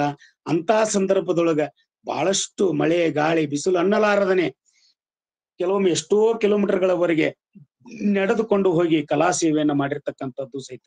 ಇವತ್ತು ನಾವೇನಾದ್ರೂ ಒಂದು ಕಾರ್ಯಕ್ರಮಕ್ಕೆ ಕರೆದ್ರ ಅಂತಂದ್ರೆ ಕಾರ್ ಕಳಿಸ್ತೀರೇ ಇಲ್ಲ ಅಂತ ಕೇಳ್ತೀವಿ, ಸಂಭಾವನೆ ಕೊಡ್ತೀರೇ ಇಲ್ಲ ಅಂತ ಕೇಳ್ತೀವಿ. ಈ ರೀತಿಯಾದಂತ ಮನೋಭಾವ ಇವತ್ತಿನ ಒಂದು ಜನಾಂಗಕ್ಕೆ ಇರುವಂತಹದ್ದು. ಅದರಷ್ಟು ದೊಡ್ಡ ಕಲಾವಿದರಾಗಿದ್ರು ಸಹಿತ ನೀವೇನು ಕಳಿಸೋದು ಬೇಡ, ನೀವೇನು ಕೊಡುದು ಬೇಡ, ನನ್ನ ಕಲಾ ಸೇವೆಯನ್ನ ನಾನು ಮಾಡ್ತೀನಿ ಅಂತ ಹೇಳಿ ಕಾಲ್ನಡಿಗೆಯಲ್ಲಿ ಎಷ್ಟೋ ಕಿಲೋಮೀಟರ್ಗಳಿಗೆ ಮೈಲಿಗಳ ಹಾಗೆ ನಡೆದುಕೊಂಡು ಹೋಗಿ ಉಪವಾಸ. ಕೆಲವೊಮ್ಮೆ ರಾತ್ರಿ ಅವರು ಮುಟ್ಟಿದಾಗ ಒಂದ್ ಕಡೆ ಬರ್ತದ, ರಾತ್ರಿ ಎಷ್ಟು ಗಂಟೆ ಆಗ್ತಿತ್ತೇನೋ ಊರು ಮುಟ್ಟಿದಾಗ ದೀಪವನ್ನ ಹಚ್ಚಿಕೊಂಡು, ಕಂದೀಲನ್ನ ಹಚ್ಚಿಕೊಂಡು ನಡೆದುಕೊಂಡು ಹೋಗಿರ್ತಕ್ಕಂಥ ಪ್ರಸಂಗಗಳು ಸಹಿತ ಅವರ ಜೀವನದೊಳಗೆ ನಾವು ನೋಡ್ತೀವಿ ಅನ್ನುವಂತಹದ್ದು. ಇಂಥ ಗೌಡರು ಕರ್ನಾಟಕದ ತುಂಬೆಲ್ಲ ನಾಟಕಕಾರರಾಗಿ, ಗಮಕಿಗಳಾಗಿ ಸುತ್ತಿ ಹೆಸರುವಾಸಿ ಆದ್ರು ಅನ್ನುವಂತ ಅವರು. ಹೀಗಾಗಿ ಅವರಿಗೆ ನೂರಾರು ಪ್ರಶಸ್ತಿಗಳು ಬಂದಿರುವಂತಹದ್ದು ಸಹಿತ ನಾವು ಕಾಣಬಹುದು. ಅವರಿಗೆ ಈ ಗಮಕವನ್ನ ನೋಡಿ 1943 ಬಳ್ಳಾರಿಯಲ್ಲಿ ಗಮಕ ಕಲಾ ಪ್ರವೀಣ ಅನ್ನುವಂತ ಬಿರುದನ್ನ ನೀಡಿದ್ರು. 1945 ಮುರುಘಾಮಠ, ಧಾರವಾಡದ ಮುರುಘಾಮಠದೊಳಗ ಮೃತ್ಯುಂಜಯ ಅಪ್ಪಗಳಿಂದ ಗಮಕ ಕಲಾನಿಧಿ ಅನ್ನುವಂತ ಬಿರುದನ್ನ ಕೊಟ್ಟು ಮೊಟ್ಟ ಮೊದಲು ಗೌಡರು 1942 ಅಲ್ಲಿ ಕಾರ್ಯಕ್ರಮವನ್ನು ನೀಡಿದ್ರು ಅನ್ನುವಂಥದ್ದು. 1979 ಗದುಗಿನ ತೋಂಟದಾರ್ಯ ಮಠದೊಳಗ ಅವರನ್ನ ಸತ್ಕರಿಸಿ ಗಮಕ ಗಂಧರ್ವ ಅನ್ನುವಂತಹ ಒಂದು ಬಿರುದನ್ನ ಅವರಿಗೆ ನೀಡಿದ್ರು ಅನ್ನುವಂಥದ್ದು.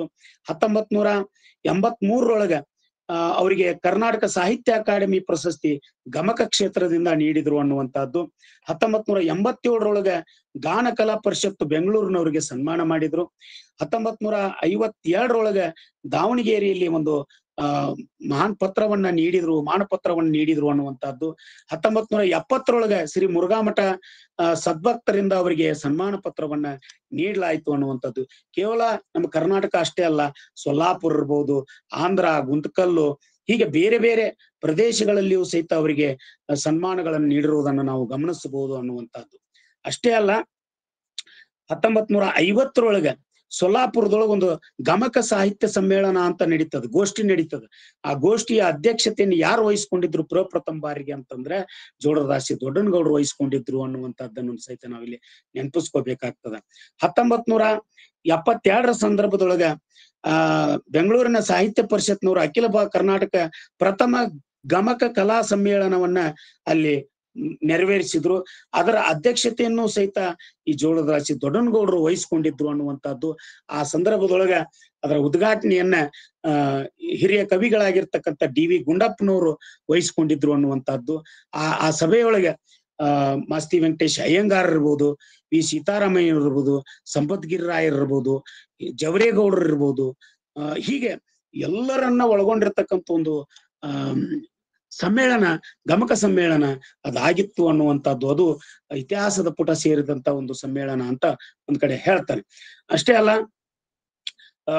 ಬೆಂಗಳೂರಿನ ವಿಶ್ವವಿದ್ಯಾಲಯದೊಳಗೆ ಸಹಿತ ಒಂದು ಗಮಕ ಗೋಷ್ಠಿಯನ್ನ ನೆರವೇರಿಸಿದಾಗ ಎಂ ಚಿದಾನಂದ ಮೂರ್ತಿ ಅವರು, ಜೆ.ಎಸ್. ಶಿವರುದ್ರಪ್ಪನವರು ಈ ಕಾರ್ಯಕ್ರಮವನ್ನ ಬೇಕಂತಲೇ ತಮ್ಮ ವಿಶ್ವವಿದ್ಯಾಲಯದಾಗ ಹಮ್ಮಿಕೊಂಡು ಜೋಳರದಾಸಿ ದೊಡ್ಡನಗೌಡರನ್ನ ಆಹ್ವಾನಿಸಿ ಗಮಕಗಳನ್ನ ವಿದ್ಯಾರ್ಥಿಗಳಿಗೆ ಉಣಬಡಿಸಿದ್ದನ್ನು ಸಹಿತ ನಾವಿಲ್ಲಿ ನೆನಪಿಸ್ಕೋಬೇಕಾಗ್ತದ.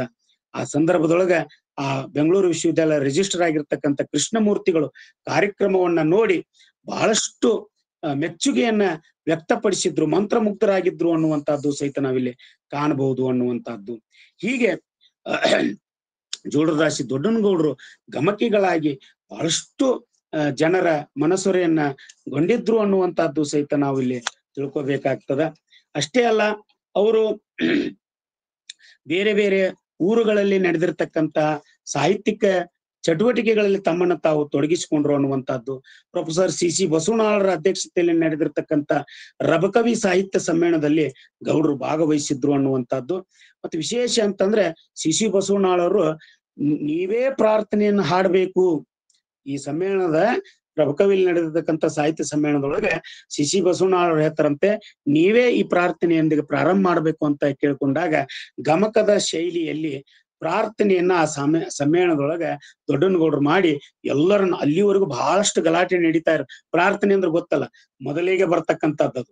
ಹೀಗಾಗಿ ಸಿಕ್ಕಾಪಟಿ ಗದ್ದಲ ಅಲ್ಲಿ ತುಂಬಿರ್ತಕ್ಕಂಥ ಸಂದರ್ಭದೊಳಗ ಇವರ ಕಂಠಸಿರಿಯಿಂದ ಬಂದಿರತಕ್ಕಂಥ ಗಮಕವನ್ನ ಕೇಳಿದಾಗ ಎಲ್ಲರೂ ಪಿನ್ ಡ್ರಾಪ್ ಸೈಲೆನ್ಸ್ ಆಗಿ ಕುಳಿತುಕೊಂಡ್ರು ಅನ್ನುವಂಥದ್ದು.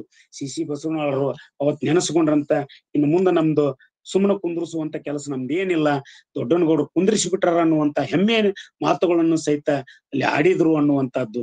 ಮತ್ತೆ ಅಖಿಲ ಕರ್ನಾಟಕ ಜಾನಪದ ಸಮ್ಮೇಳನವನ್ನ 1967ರೊಳಗ ತರೀಕೆರೆಯಲ್ಲಿ ನಡೆಸಲಾಯಿತು. ಆ ತರೀಕೆರೆಯಲ್ಲಿ ನಡೆದಿರ್ತಕ್ಕಂತಹ ಸಮ್ಮೇಳನದೊಳಗ ಅಂದಿನ ಮೈಸೂರಿನ ಮಹಾರಾಜರು ಅದನ್ನ ಉದ್ಘಾಟನೆಯನ್ನ ಮಾಡಿದ್ರು. ಹೊನ್ನ ಬಿತ್ತೇವೋ ಹೊಲಕ್ಕೆಲ್ಲ, ಇವತ್ತೇನ್ ನಾವು ಜಾನಪದ ಸ್ಲೋಗನ್ ಇದೆಯಲ್ಲ, ಹೊನ್ನ ಬಿತ್ತೇವೋ ಹೊಲಕ್ಕೆಲ್ಲ, ಆ ಪುಸ್ತಕ ಅವತ್ತು ಬಿಡುಗಡೆ ಆಯ್ತು. ಆ ಒಂದು ಹೆಸರಿನ ಪುಸ್ತಕ ಎಲ್ಲಿ ಅಂತಂದ್ರೆ ಈ ಮೈಸೂರಿನೊಳಗ ಅದು ಬಿಡುಗಡೆ ಆಯ್ತು ಅನ್ನುವಂಥದ್ದು ಸಹಿತ ನಾವಿಲ್ಲಿ ನೋಡ್ಬೇಕಾಗ್ತದೆ. ಅಲ್ಲಿಯೂ ಸಹಿತ ಗೌಡರು ಗಮಕದ ಶೈಲಿ ಒಳಗ ಹಾಡಾಡಿದ್ದನ್ನ ಎಲ್ಲರೂ ಸ್ಮರಿಸಿಕೊಂಡ್ರು ಅನ್ನುವಂಥದ್ದು. ಬೆಂಗಳೂರಿನ ಗಾಂಧಿ ಸಾಹಿತ್ಯ ಸಂಘದ ಪರವಾಗಿ 1970ರಲ್ಲಿ ಡಾಕ್ಟರ್ ಪಿ.ಬಿ. ದೇಸಾಯಿ ಅವರ ನೇತೃತ್ವದಲ್ಲಿ ಅವರನ್ನ ಸನ್ಮಾನಿಸಲಾಯಿತು. 71ರಲ್ಲಿ ಜರುಗಿರ್ತಕ್ಕಂಥ ಕನ್ನಡ ಸಾಹಿತ್ಯ ಪರಿಷತ್ತಿನ ಸುವರ್ಣ ಮಹೋತ್ಸವದಲ್ಲಿ ಅವರು ಪಾಲ್ಗೊಂಡಿದ್ರು. ಹೀಗೆ ಹಲವು ಅವ್ರನ್ನ ಹೇಳ್ಕೊಂತ ಹೋದ್ರ ನೋಡ್ರಿ, 1977ರೊಳಗ ಕನ್ನಡ ಸಾಹಿತ್ಯ ಪರಿಷತ್ತಿನ ವಜ್ರ ಮಹೋತ್ಸವ ಕಾರ್ಯಕ್ರಮದೊಳಗ ಸನ್ಮಾನವನ್ನು ಮಾಡಿದ್ರು. ಹುಬ್ಬಳ್ಳಿಯ 3000 ಮಠದ ಪುಸ್ತಕ ಬಹುಮಾನದೊಳಗ ನಂದೇ ನಾನು ಓದಿದೆ ಅನ್ನುವಂತ ಕೃತಿಗೆ ಏನೋ ಒಂದು ಪ್ರಶಸ್ತಿಯನ್ನ ಶ್ರೀಮಠದವರು ನೀಡಿದ್ರು ಅನ್ನುವಂಥದ್ದು.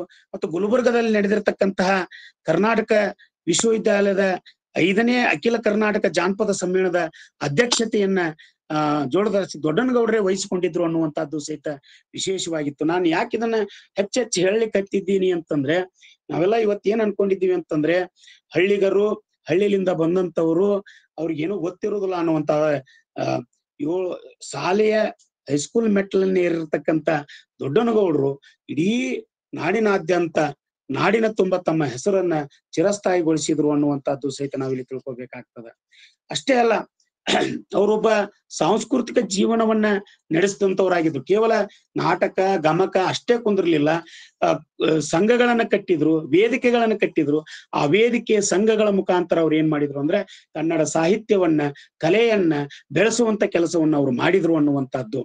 1948ರೊಳಗ ರಂಗಭೂಮಿಯನ್ನ ಅಭಿವೃದ್ಧಿ ಪಡಿಸಬೇಕು, ಕಲಾವಿದರನ್ನ ಅಭಿವೃದ್ಧಿಗೊಳಿಸಬೇಕು ಅಂತ ಅನ್ಕೊಂಡು ಬಳ್ಳಾರಿ ಜಿಲ್ಲಾ ಕನ್ನಡ ನಾಟಕ ಪರಿಷತ್ತು ಮೊಟ್ಟ ಮೊದಲು ಅವರು ಸ್ಥಾಪನೆಯನ್ನು ಮಾಡಿದ್ರು 1948ರೊಳಗೆ.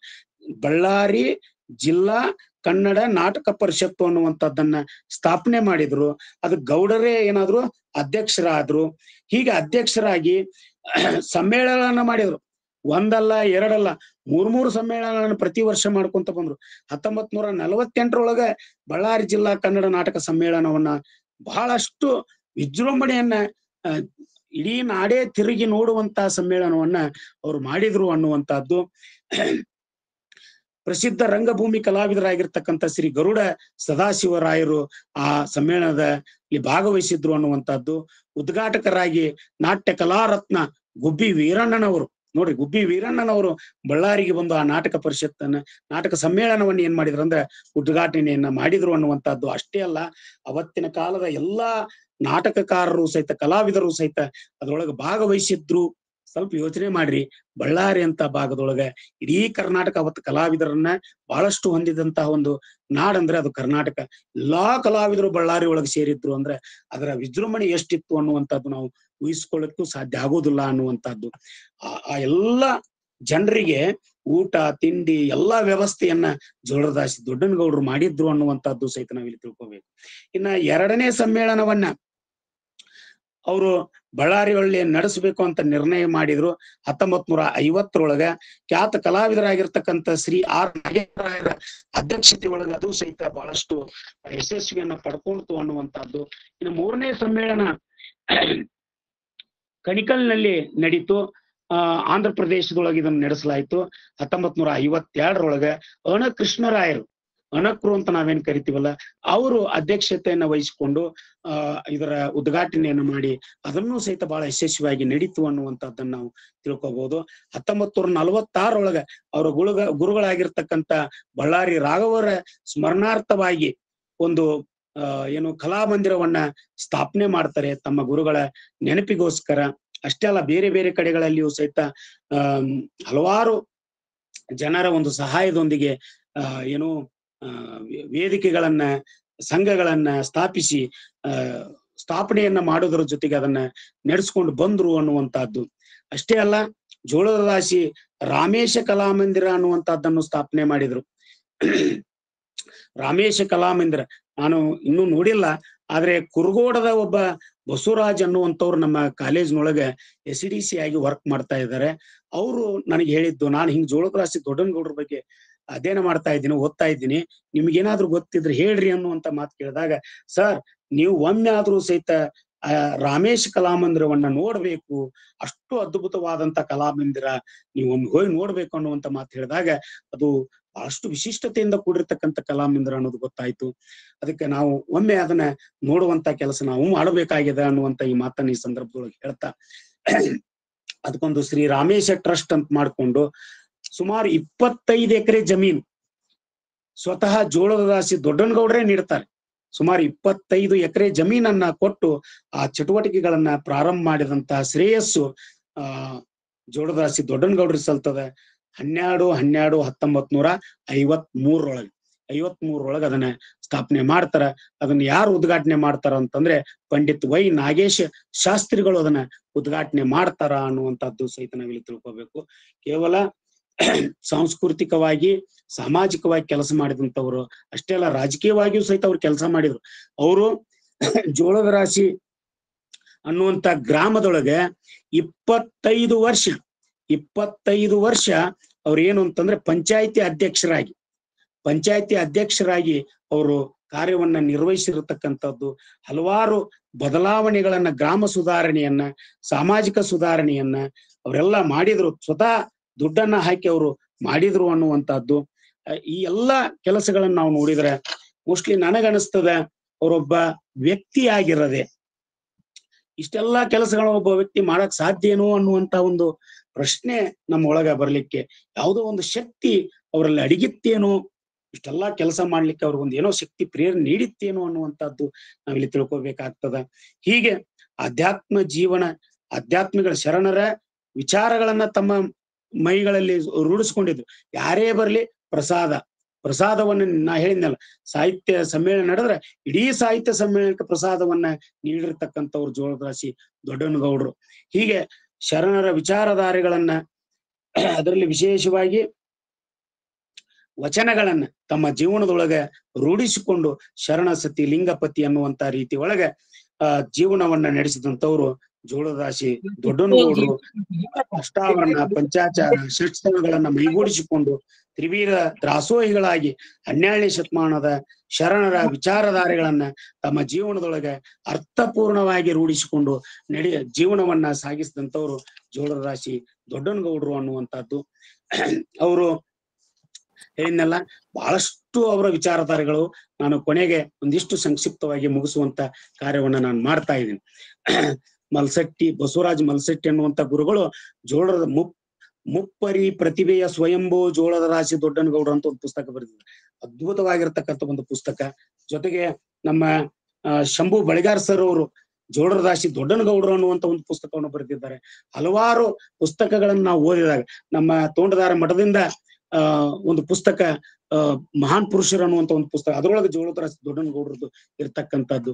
ಇವನ್ನೆಲ್ಲಾ ನೋಡಿದಾಗ ಅವ್ರ ವ್ಯಕ್ತಿತ್ವ ಎಷ್ಟು ದೊಡ್ಡದಾಗಿತ್ತು ಅನ್ನುವಂಥದ್ದು. ಅವ್ರು ನಿಜವಾಗೂ ಸಹಿತ ಜೋಳದ ರಾಶಿಯಾಗಿದ್ರು, ಜೋಳ ಆಗಿರ್ಲಿಲ್ಲ, ಜೋಳದ ರಾಶಿಯಾಗಿದ್ರು ಅನ್ನುವಂಥದ್ದು ನಾವಿಲ್ಲಿ ತಿಳ್ಕೊಬೇಕಾಗಿತ್ತ. ಅದು ಕರಗದ ರಾಶಿಯಾಗಿತ್ತು, ಕೊರತೆಯಾಗದ ರಾಶಿಯಾಗಿತ್ತು, ಅಳಿಯದ ರಾಶಿ ಅದಾಗಿತ್ತು ಅನ್ನುವಂಥದ್ದು. ಅಷ್ಟೇ ಅಲ್ಲ, ದೊಡ್ಡ ಗೌಡರಾಗಿದ್ರು, ದೊಡ್ಡನ ಗೌಡರಾಗಿದ್ರು, ಕೇವಲ ಗೌಡರಾಗಿರ್ಲಿಲ್ಲ, ದೊಡ್ಡನ ಗೌಡರಾಗಿದ್ರು ಅನ್ನುವಂಥದ್ದು ಸಹಿತ. ಅಂದ್ರೆ ದೊಡ್ಡತನ ಅವರಲ್ಲಿ ಇತ್ತು, ಶರಣ ತತ್ವಗಳು ಅವರಲ್ಲಿ ಇದ್ವು ಅನ್ನುವಂಥದ್ದು ಸಹಿತ ನಾವಿಲ್ಲಿ ತಿಳ್ಕೊಬೇಕಾಗತ್ತ. ಬಸವನ ಕರ್ಮಭೂಮಿ ಆಗಿರ್ತಕ್ಕಂಥ ಬಸವ ಕಲ್ಯಾಣವನ್ನ ನಡೆದಾಡಿ ಅಲ್ಲಿರ್ತಕ್ಕಂಥ ಶರಣ ಜೀವನವನ್ನ ತಿಳಿದುಕೊಂಡು ತಮ್ಮ ಜೀವನಕ್ಕೆ ಅಪ್ಲೈ ಮಾಡ್ಕೊಂಡಿದ್ರು ಅನ್ನುವಂಥದ್ದು. ಜೊತೆಗೆ ಬಸವ ಪುರಾಣವನ್ನ ಪ್ರವಚನವನ್ನು ಸಹಿತ ಮಾಡ್ತಾ ಇದ್ರು. ಆ ಗಮಕದೊಳಗ ಅವ್ರು ಹೇಳ್ತಾ ಇದ್ರು, ಹೇಳಿದ್ನಲ್ಲ, ಧಾರವಾಡದ ಮೃತ್ಯುಂಜಯ ಅಪ್ಪುಗಳು ಈ ಬಸವ ಪುರಾಣವನ್ನ ಹೇಳಿ ಕರೆಸ್ತಿದ್ರಂತೆ ಧಾರವಾಡಕ್ಕೆ.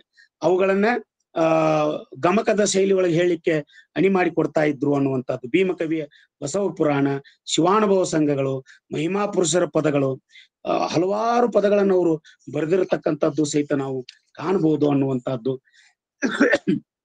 ಹೀಗೆ ಅವರು ಹಲವಾರು ಏನು ಸಾಹಿತ್ಯಿಕ ವಿಚಾರಗಳನ್ನ ನಾವು ನೋಡಿದಾಗ ಅಲ್ಲಿ ಹೇಳ್ತಾರೆ, ದಿನ ದಿನಕ್ಕೆ ಮುಪ್ಪಾಗಿ ಕುಗ್ಗಿ ಮುಗ್ಗುವ ಕಾಯ ಅನುನಯಕ್ಕೆ ಹೊರತಾಗಿ ಬಾಳುವಿ ಜೀವ ಇನಿತಾದರೂ ಸಾವು ಎನ್ನ ಮರೆತುಹುದೇಕೋ ಮುನಿದಹನು ರಾಮೇಶ ಮುಂದಿನ ಗತಿಯನ್ನು. ರಾಮೇಶ ಅನ್ನುವಂಥ ಕಾವ್ಯನಾಮವನ್ನು ಇಟ್ಟುಕೊಂಡು ಹಲವಾರು ಕಾವ್ಯಗಳನ್ನ ಅವರು ಬರೆದ್ರು ಅನ್ನುವಂಥದ್ದು ಸಹಿತ. ಹೀಗೆ ದೇಶ ನಾಡು ತಿರುಗಾಡಿ ಕಲಾರಾಧಕರಾಗಿ ಕಲೆಯನ್ನ ಬೆಳೆಸಿದಂತಹ ಜೋಳದ ರಾಶಿ ದೊಡ್ಡನಗೌಡರು ಆರೋಗ್ಯದಲ್ಲಿ ಸ್ವಲ್ಪ ಏರುಪೇರಾದಂತಹ ಸಂದರ್ಭ. ಆ ಸಂದರ್ಭದೊಳಗ ಗಣ ಸರ್ಕಾರ ದಿವಂಗತ MP ಪ್ರಕಾಶ್ ಅವರ ಅಧ್ಯಕ್ಷತೆ ಒಳಗ ಅವ್ರಿಗೊಂದು ಅಭಿನಂದನಾ ಗ್ರಂಥವನ್ನು ಸಹಿತ ಸಮರ್ಪಿಸ್ತಾರೆ ಅನ್ನುವಂಥದ್ದು 1989ರಲ್ಲಿ ಅದನ್ನ ಸಮರ್ಪಿಸ್ತಾರೆ ಅನ್ನುವಂಥದ್ದು ಸಹಿತ ನಾವಿಲ್ಲಿ ತಿಳ್ಕೊಬೇಕಾಗ್ತದೆ. ಇಷ್ಟೆಲ್ಲ ಸಾಧನೆಗೈದಿರತಕ್ಕಂತ ಗೌಡರು 84 ವರ್ಷಗಳ ಕಾಲ ಸುದೀರ್ಘ ಬದುಕನ್ನ ಸವಿಸಿ ಕವಿಗಳಾಗಿ, ನಾಟಕಕಾರರಾಗಿ, ಗಮಕಿಗಳಾಗಿ, ವಿಮರ್ಶಕರಾಗಿ, ವೇದಾಂತಿಗಳಾಗಿ ಯಶಸ್ವಿಯನ್ನ ಸಾಧಿಸಿದ್ರು ಅನ್ನುವಂಥದ್ದು ಸಹಿತ ನಾವಿಲ್ಲಿ ತಿಳ್ಕೊಬೇಕಾಗ್ತದೆ. ಇಂತೇಕೆ ಇರಿಸೆನ್ನ ಕಾಡುವೆ ರಾಮೇಶ ಗತಿಗಾನಿದಿ ಬಾಳು ಇನ್ನೇಸು ದಿನ ಹೇಳು. ನಾನು ಇರುವಷ್ಟು ದಿವಸ ನಾನು ಬಹಳ ಚೆನ್ನಾಗಿ ಬದುಕಿಸಿದೆಲ್ಲ, ನಾನು ಸಾರ್ಥಕ ಬದುಕನ್ನ ಕಂಡುಕೊಂಡೆಲ್ಲ ಅನ್ನುವಂತ ಮಾತನ್ನು ಸಹಿತ ಇಲ್ಲಿ ದೊಡ್ಡನಗೌಡರು ಹೇಳ್ತಾರೆ ಅನ್ನುವಂಥದ್ದು. ಎಲ್ಲರನ್ನ ಕಳೆದುಕೊಂಡ ದೊಡ್ಡನಗೌಡರು ಕೊನೆಗೆ ಅವ್ರು ಹೇಳ್ತಾರೆ, ಒಂದು ಪದ್ಯದೊಳಗೆ ಬರೀತಾರ ಅವರು. ಬಹಳ ಕೆಲವೊಮ್ಮೆ ಶರಣರ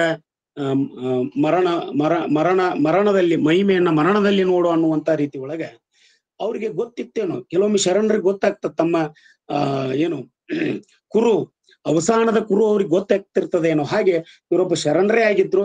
ಶರಣರಾಗಿದ್ದಷ್ಟೇ ಅಲ್ಲ, ಅವರು ಒಂದ್ ಕಡೆ ಆ ಪದ್ಯವನ್ನ ನಾವು ಓದಿದಾಗ ಅವರು ಅವಸಾನದ ಕುರು ಅಂದ್ರೆ ಅವರ ಬಯಲಿನೊಳಗೆ ಬಯಲಾಗುವುದು ಅವ್ರಿಗೆ ಗೊತ್ತಿತ್ತೇನೋ ಅನ್ನುವಂತ ರೀತಿ ಒಳಗೆ ಅವ್ರು ಬರೀತಾರೆ. ಆ ಪದ್ಯಗಳನ್ನ ನಾವು ನೋಡಿದಾಗ ಹಲವಾರು ಪದ್ಯಗಳನ್ನ ಅವ್ರು ಬರೆದಿದ್ದಾರೆ. ಆಮೇಲೆ ತ್ರಿಪದಿ ಒಳಗೂ ಬರೆದಿದ್ದಾರೆ ನೋಡ್ರಿ. ಹೊಲಕೋದ ಗೌಡತಿ ಮನೆಗಿನ್ನೂ ಬರಲಿಲ್ಲ, ಬಿಸಿಲೇರಿ ಬಂತು ಹಸಿವಾಯ್ತು, ಬಿಸಿಲೇರಿ ಬಂತು ಹಸಿವಾಯ್ತು, ಗೌಡನ ಮರೆತು ಕೂತಾಳೆ ಹೊಲದಾಗ. ಒಂದಿಷ್ಟು ಉಳಿದಿದೆ ಕೊನೆ ನೋಟದ ಅಭಿನಯ, ಮುಗಿಸಿ ಬರುವೆ ಬಣ್ಣ ವರಿಸಿ ರಾಮೇಶನಿಗೆ ವೇಷ ಒಪ್ಪಿಸಿ ನಿನ್ನ ಬಳಿಗೆ ಬರುವೆ. ಅಂದ್ರೆ ಈ ತ್ರಿಪದಿ ಏನ್ ಹೇಳ್ತದ ಅಂತಂದ್ರೆ, ನನ್ನ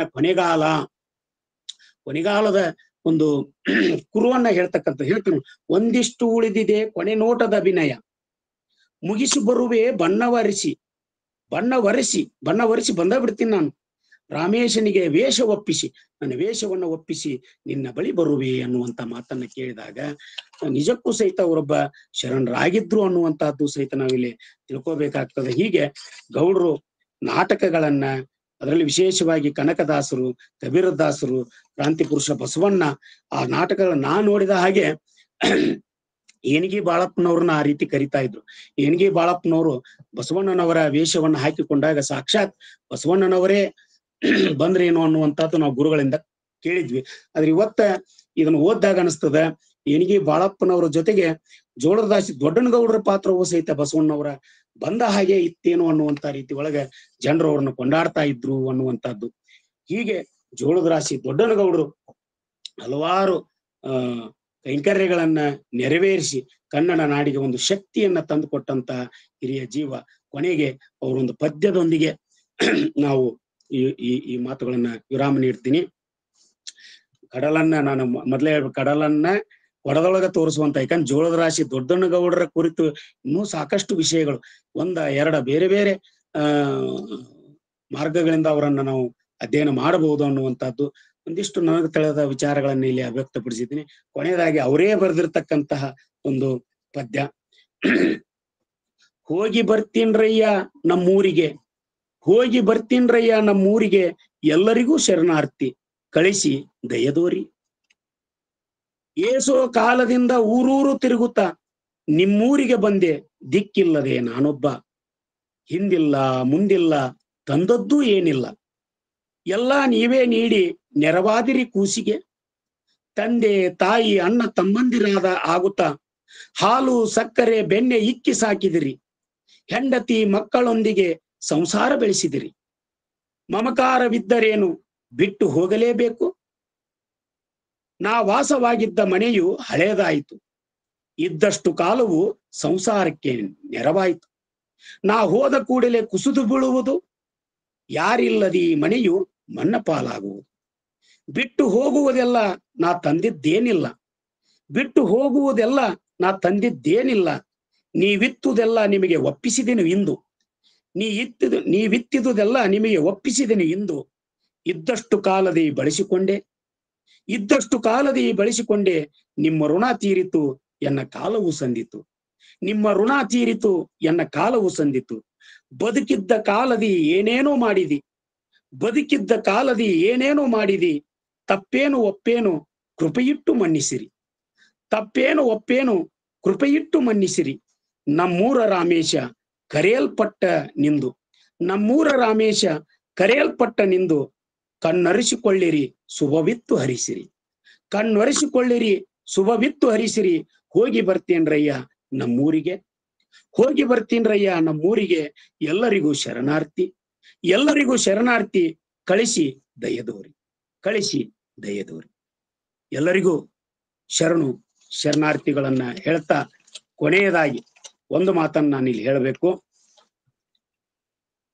ಅವರು ತಮ್ಮ ಇಡೀ ಬದುಕನ್ನ ಕಲಾ ಸೇವೆಗಾಗಿ ಮುಡಿಪಾಗಿಟ್ಟು ಕನ್ನಡ ನೆಲದ ಸಾಹಿತ್ಯವನ್ನ, ಸಂಸ್ಕೃತಿಯನ್ನ ರಾಷ್ಟ್ರದುದ್ದಕ್ಕೂ ಪಸರಿಸಿ ಬಹು ಎತ್ತರಕ್ಕೆ ಒಯ್ದಂತ ಜೋಳದರಾಶಿ ದೊಡ್ಡನಗೌಡರು 10/5/1994 ಈ ಏಲೋಕ ಯಾತ್ರೆಯನ್ನ ಈ ಪದ್ಯದ ಮುಖಾಂತರ ಹೇಳಿದ್ರಲ್ಲ, ಹೋಗಿ ಬರ್ತೀನ್ರಯ್ಯ ನಮ್ಮೂರಿಗೆ ಎಲ್ಲರಿಗೂ ಶರಣಾರ್ಥಿ ಕಳಿಸಿ ದಯದೋರಿ ಅನ್ನುತ್ತಾ ತಮ್ಮ ಬದುಕನ್ನ ಸದಾ ಸ್ಮರಣೀಯರಾಗಿ ಇಟ್ಟುಕೊಂಡಂತ ಜೋಳದರಾಶಿ ದೊಡ್ಡನಗೌಡರಿಗೆ ಕೋಟಿ ಶರಣಾರ್ಥಿಗಳು.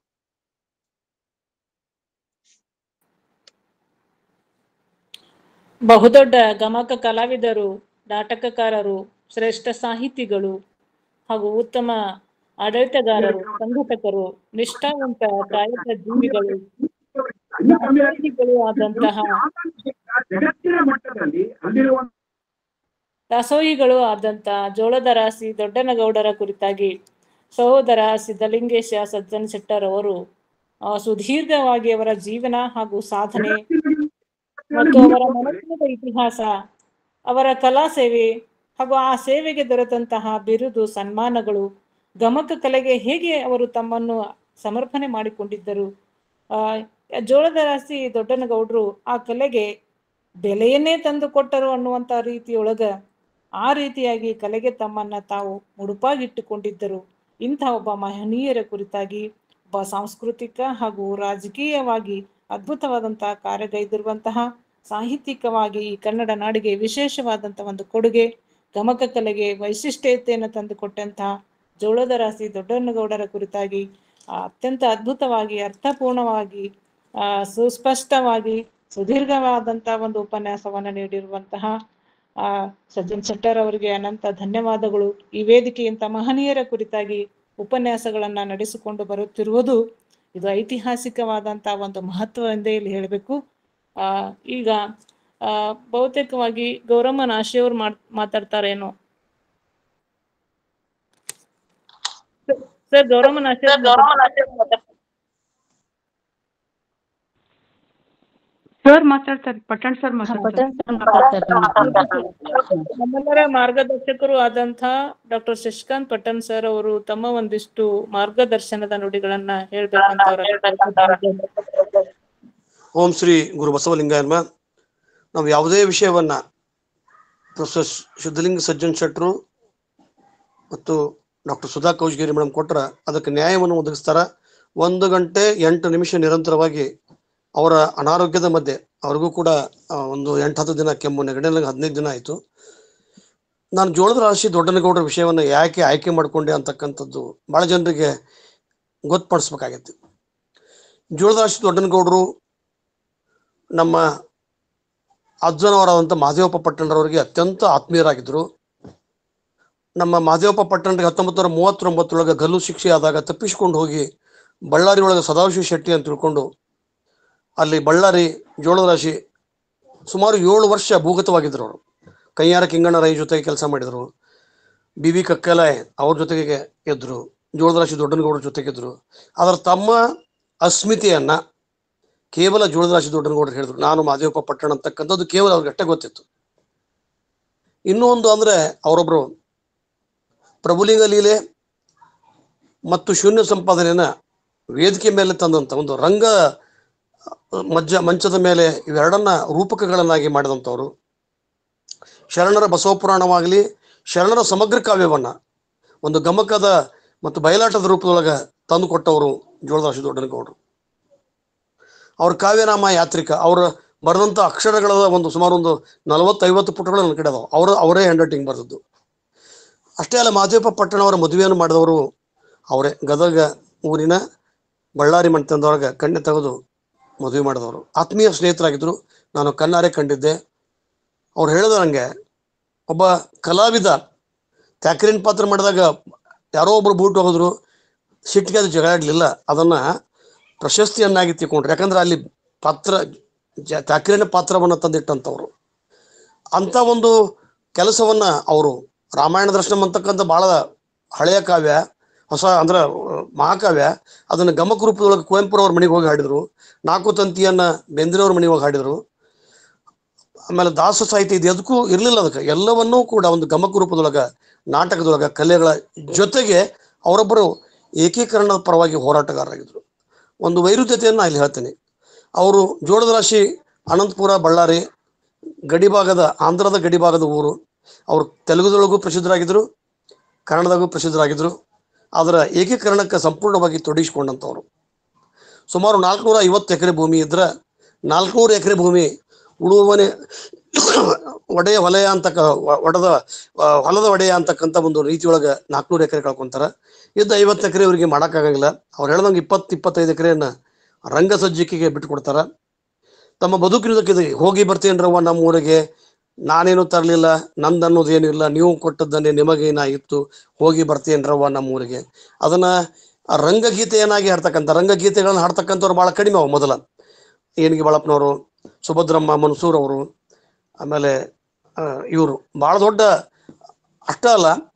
ಇವತ್ತ MP ಪ್ರಕಾಶ್ ಅಂತ ಒಬ್ಬ MP ಪ್ರಕಾಶ್ ಕೂಡ ಅದು ಬಳ್ಳಾರಿಯ ಹೂವಿನಡಗಲಿ ಅವರು ಭಾಳ ದೊಡ್ಡ ಗೌಡ ಮಂತ್ರಿ ಅಂತ ಬಂದವರು, ಜಂಗಮರು ಅವರು ಐನವರು, ಇವ್ರು ಗೌಡ್ರು. ಅವರನ್ನು ತಯಾರಿ ಮಾಡಿದಂಥವ್ರು ನಮ್ಮ ಜೋಳದಾಸಿ ದೊಡ್ಡನಗೌಡರು ಸ್ವಾತಂತ್ರ್ಯ ಹೋರಾಟಗಾರ ಮತ್ತು ಏಕೀಕರಣ ಚರಣಿ ಕ್ವಿಟ್ ಇಂಡಿಯಾ ಮೂವ್ಮೆಂಟ್ದೊಳಗೆ ಭಾಗವಹಿಸಿದಂಥವ್ರು. ಇಂಥ ಒಬ್ಬ ವ್ಯಕ್ತಿಯ ಬಗ್ಗೆ ಬಹುಶಃ ಶೂನ್ಯ ಸಂಪಾದನೆ ಇಷ್ಟೊಂದು ಪ್ರಖರವಾಗಿ ಪ್ರಚಾರ ಮಾಡಲಿಕ್ಕೆ ಹಳ್ಳಿ ಒಳಗೆ 1930, 35, 40 ಸಂದರ್ಭದೊಳಗೆ ಹಳ್ಳಿ ಒಳಗೆ ಶೂನ್ಯ ಸಂಪಾದನೆ ಪಾತ್ರ ಮಾಡ್ತಿದ್ರು. ಎಷ್ಟೋ ಸಲ ಅಲ್ಲಂ ಪ್ರಭುನ ಪಾತ್ರ ಮಾಡಿ ತೆಳಗಿಳಿದು ಬಂದ್ರೆ ದೇವರು ಅಲ್ಲಂ ಪ್ರಭು ಅಂತ ತಿಳ್ಕೊಂಡು ಓಡೋಗಿ ಮಂದಿ ಜನ ಕಾಲು ಬಿಡ್ತಕ್ಕಂಥ ಒಂದು ಸಂದರ್ಭ. ಪ್ರಭುಲಿಂಗ ಲೀಲೆಯನ್ನಾಗಿ ದಾಸ ಸಾಹಿತ್ಯವನ್ನ, ಒಂದು ಎಲ್ಲ ಸಾಹಿತ್ಯವನ್ನ, ಶ್ರೇಷ್ಠ ಸಾಹಿತ್ಯವನ್ನ ಬಯಲಾಟ ಮತ್ತು ಗಮ್ಮಕ ರೂಪದೊಳಗೆ ತಂದಂಥ ಒಂದು ಶ್ರೇಷ್ಠ ಸಾಹಿತಿ, ಬಹುಮುಖ ವ್ಯಕ್ತಿತ್ವ, ನಾಟಕಕಾರರು ಹೌದು, ಕಲಾವಿದನೂ ಹೌದು, ಎಲ್ಲವನ್ನ ಮಾಡ್ತಕ್ಕಂಥ ಒಬ್ಬ ಬಹಳ ದೊಡ್ಡ ವ್ಯಕ್ತಿತ್ವ ಹೊಂದಿರತಕ್ಕಂಥ ವ್ಯಕ್ತಿ. ಹೀಗಾಗಿ ನಾನು ಜೋಳದಾಸಿ ದೊಡ್ಡನಗೌಡರು ಕೊಟ್ಟಾಗ ಲಾಸ್ಟ್ ಟೈಮು ಒಂದು ಸ್ವಲ್ಪ ಪ್ರೊಫೆಸರ್ ನಮ್ಮ ಇವತ್ತು ಸಿದ್ಧಲಿಂಗ ಸಜ್ಜನ್ ಶೆಟ್ರು ಅವ್ರಿಗೆ ಫೋನ್ ಮಾಡಿದಾಗ ಅವ್ರು ಬಿಜಾಪುರ ಯೂನಿವರ್ಸಿಟಿಗೆ ಹೋಗಿದ್ರು. ಸರ್ ನನಗೆ ಹಿಂಗಾಗೈತ್ರಿ, ಅದಕ್ಕೆ ನಾನು ಅಲ್ಲಿ ಮೀಟಿಂಗ್ನಾಗ ಅದೀನಿ ಅಂತ. ಸಿದ್ಧಲಿಂಗ ಸಜ್ಜನ್ ಶೆಟ್ರು ಒಂದು 2 ಮಾತು ನನಗೆ ಹೇಳ್ಬೇಕಂದ್ರೆ, ಯಾವುದೇ ಕೆಲಸ ಕೊಟ್ಟರು ಕೂಡ ಭಾಳ ಕ್ಲೀನಾಗಿ, ನಾನು ಎಷ್ಟೋ ಲೇಖನಗಳನ್ನು ಮೈಲಾರ ಬಸವಲಿಂಗ ಶರಣರ ಬಗ್ಗೆ ನೋಡಕ್ ಹೋದ್ರೆ 2 ಲೇಖನಗಳು ಭಾಳ ಸಿಕ್ತು. ಒಂದು ನಮ್ಮ ದೇವೇಂದ್ರ ಕುಮಾರ್ ಹಕಾರಿ ಅವರು, 2ನೇದಂದ್ರೆ ಇಂಟರ್ನ್ಯಾಷನಲ್ ಜರ್ನಲ್ದಾಗ ಪಬ್ಲಿಷ್ ಮಾಡೋಂಥ ಎಷ್ಟು ಚಂದ ಬರ್ದಾರ ಅದನ್ನ ಲೇಖನ. ಅವರು ಪದವನ್ನು ಕೊಟ್ಟು ನಾನಂದ್ರೆ ಅವ್ರು ಅನಿಸಿರ್ಬೋದು. ನಾವು ಇವತ್ತು ಸಿದ್ಧಲಿಂಗ ಸಜ್ಜನ್ ಶೆಟ್ಟರ್ನ ಯಾಕೆ ನಾವು ಒಬ್ಬ ವ್ಯಕ್ತಿಯನ್ನಾಗಲಿ ಅವ್ರ ಶ್ರಮವನ್ನು ಯಾಕೆ ಪ್ರೀತಿ ಮಾಡ್ತೀವಿ ಅಂದ್ರೆ, ಮೈಲಾರ ಬಸವಲಿಂಗ ಶರಣರ ಬಗ್ಗೆ ಬಹಳ ಚಂದ ನಿರೂಪಣೆ ಮಾಡಿದ ಒಂದು ಲೇಖನ ಬರೆದ್ರು. ದೇವೇಂದ್ರ ಕುಮಾರ್ ಹಕಾರಿ ನಂತರ ಒಂದು ದೇಶಿ ಪ್ರಜ್ಞೆಯನ್ನು ಇಟ್ಕೊಂಡು ಈ ಉತ್ತರ ಕರ್ನಾಟಕದ ಸೊಗಡಿನೊಳಗೆ ಮಾತಾಡ್ತಕ್ಕಂಥದ್ದು ಭಾಳ ಕಡಿಮೆ ಜನ ಆ ರೀತಿಯಾಗಿ ಹೇಳ್ತಕ್ಕಂಥವ್ರು. ಸಿದ್ಧಲಿಂಗ ಸಜ್ಜನ್ ಶೆಟ್ಟರಿಗೆ ಭಾಳ ದೊಡ್ಡ ಭವಿಷ್ಯ ಐತೆ ಅದಕ್ಕೆ. ನಾವು ಪ್ರೋತ್ಸಾಹಿಸ್ತಕ್ಕಂಥ ಹೆಂಗಂತಲ್ಲ, ಎಷ್ಟೋ ಇದ್ರೂ ಕೂಡ ಬಂದು ಅಪ್ಪಿಕೊಂಡು ನಮ್ಮನ್ನು ಮಾತಾಡ್ತಕ್ಕಂಥ ರೀತಿ ಎಲ್ಲೇ ಕಾರ್ಯಕ್ರಮದಾಗಿರಲಿ ಸಿದ್ಧಲಿಂಗ ಸಜ್ಜನ್ ಶೆಟ್ಟರು. ಹೀಗಾಗಿ ಇವತ್ತು ನೋಡ್ರಿ, ಬಹುಶಃ ನನಗನ್ಸ್ತತಿ ಅವ್ರ ಅನಾರೋಗ್ಯದ ಮಧ್ಯೆ ಜೋಳದಾಸಿ ಗೌಡರು ತಯಾರು ಮಾಡ್ಬೇಕಂದ್ರೆ ಎಲ್ಲೆಲ್ಲಿ ಅಡ್ಡಾಡಿ ಅದನ್ನ ವಿಷಯಗಳನ್ನು ಸಂಗ್ರಹ ಮಾಡಿ ಹೇಳ್ತಕ್ಕಂಥ ಕೆಲಸ. ಹೀಗಾಗಿ ಜೋಳದಾಸಿ ದೊಡ್ಡನಗೌಡರು ಸ್ವಾತಂತ್ರ್ಯ ಯೋಧರಾಗಿದ್ದರು, ಅವರು ಏಕೀಕರಣಕ್ಕೆ ಹೋರಾಟ ಮಾಡಿದಂಥವ್ರು, ಕ್ವಿಟ್ ಇಂಡಿಯಾ ಮೂವ್ಮೆಂಟ್ದಾಗಿದ್ದವರು. ಈ ಎಲ್ಲ ಮೂವ್ಮೆಂಟ್ದ ಜೊತೆಗೆ ಸಾಹಿತ್ಯವನ್ನು ಸಮಗ್ರವಾಗಿ ನಾಟಕ, ಕಾವ್ಯ, ಗಮಕ, ಬಯಲಾಟ ಎಲ್ಲವನ್ನ ಒಂದು ರಂಗಮಂಚದ ಮೇಲೆ ತಂದಂಥವ್ರು. ಹೀಗಾಗಿ ಸಿದ್ಧಲಿಂಗ ಸಜ್ಜನ್ ಶೆಟ್ಟರ್ ಕಡೆನೇ ಮಾಡಿಸ್ಬೇಕು ಅದನ್ನ. ಆ ಶೈಲಿಯೊಳಗೆ ಅವರನ್ನು ಪರಿಚಯ ಮಾಡ್ತಕ್ಕಂಥ ಕೆಲಸಕ್ಕೆ ನಾವು ಮತ್ತೆ ಯಾರಿಗೂ ಕೊಡಲಿಲ್ಲ, ಮತ್ತು ಹೊಳ್ಳಿ ಅವ್ರಿಗೆ ಕೊಟ್ವಿ. ಅದಕ್ಕೆ ನ್ಯಾಯವನ್ನು ಒದಗಿಸಿದ್ರು. ನಾನು ಸಿದ್ಧಲಿಂಗ ಸಜ್ಜನ್ ಶೆಟ್ಟರ್ಗೆ ಮತ್ತು ಅವರ ಎಲ್ಲ ಸಹೋದ್ಯೋಗಿಗಳಿಗೆ ಮತ್ತು ಅಕ್ಕನ ಅರಿವಿನ ವೇದಿಕೆಯ ಸದಸ್ಯರಿಗೆ ಅನಂತ ಧನ್ಯವಾದ ಹೇಳ್ತೀನಿ. ಜೊತೆಗೆ ಗೌರಮ್ಮಕ್ಕ ನಾಶಿ ಆ ಕಾಲದೊಳಗೆ MA ಮಾಡಿಕೊಂಡು ಅವ್ರು ಏನಾದರೂ ಅವಾಗಿನ ಸಂದರ್ಭ, ಅವಾಗ ಗೌರಮ್ಮಕ್ಕರಿಗೆ 75, 76, ಅವ್ರು ಏನಾದರೂ MA ಅಥವಾ ಕಂಟಿನ್ಯೂ ಮಾಡ್ಕೊಂಡಿದ್ರೆ, PhD ಅಂದರೆ MA ಆಗಿತ್ತು, PhD ಮಾಡಿದ್ರೆ ಯಾವುದೇ ವಿಶ್ವವಿದ್ಯಾಲಯದೊಳಗಿತ್ತು ಅಂದ್ರೆ ಒಳ್ಳೆಯ ಕನ್ನಡ ಸಾಹಿತ್ಯಕ್ಕೆ ಕೊಡುಗೆ ಹಾಕಿತ್ತು. ಬಹಳ ಪರಿಶುದ್ಧವಾದಂಥ ಗುರುಲಿಂಗ ಜಂಗಮದ ತತ್ವ ಆಗಲಿ, ಅಷ್ಟಾವರಣ ಪಂಚಾಯತರ ಶಟಸ್ಥಳಗಳನ್ನಾಗಲಿ, ಈ ಶರಣ ಸಾಹಿತ್ಯವನ್ನ ಅದರ ಆಶಯಕ್ಕೆ ಅನುಗುಣವಾಗಿ ಅಧ್ಯಯಿಸಿ ಅನುಸಂಧಾನ ಮಾಡಿ ಅಭಿವ್ಯಕ್ತಿ ಮಾಡ್ತಕ್ಕಂಥ ರೀತಿ, ಹಿಂಗೈತಿ ಅಂತಕ್ಕಂಥ ನೇರವಾಗಿ ಹೇಳ್ತಕ್ಕಂಥ ಒಂದು ದೊಡ್ಡ ಗುಣ. ನಮ್ಮ ವೇದಿಕೆಗೆ 5 ದತ್ತಿಯನ್ನು ಕೊಟ್ಟರು. ಮತ್ತು ಭಾಳ ಜನ ದತ್ತಿಯನ್ನು ಕೊಟ್ಟಿರ್ತಾರೆ, ನಾವು ಕೇಳೋದಿಲ್ಲ. ಅವ್ರು ಕೊಟ್ಟರು ಬಿಟ್ರು. ನಾನು ನಿಜವಾಗಿ ಹೇಳ್ತೀನಿ, ಕೊಟ್ಟರು ಆಯ್ತು. ಆದರೆ ಇವ್ರು ಹಂಗಲ್ಲ, ಸರ್ ನೀವೆಲ್ಲಿ ಬೆಟ್ಟಕ್ಕಿರಿ, ಕ್ಯಾಶ್ ಕೊಡೋಣ, ಆನ್ಲೈನ್ ಮಾಡೋಣ. ಒಟ್ಟು ಅಷ್ಟೇ ಅಲ್ಲ, ಕಲಬುರಗಿ ಅವರ 2ನೇ ಪ್ರಶಸ್ತಿ ಅದು. ಕಲಬುರಗಿ ಸಾಹಿತ್ಯ ಸೇರಿ ಪ್ರಶಸ್ತಿ ಬಂದಾಗ ಅದನ್ನ ಸಂಪೂರ್ಣವಾಗಿ 10,000 ರೂಪಾಯಿ ಹಣವನ್ನು ಅಲ್ಲೇ ಕೊಟ್ಬಿಟ್ರ. ನಂಗೆ ಬ್ಯಾಡ್ರಿ ಅಕ್ಕ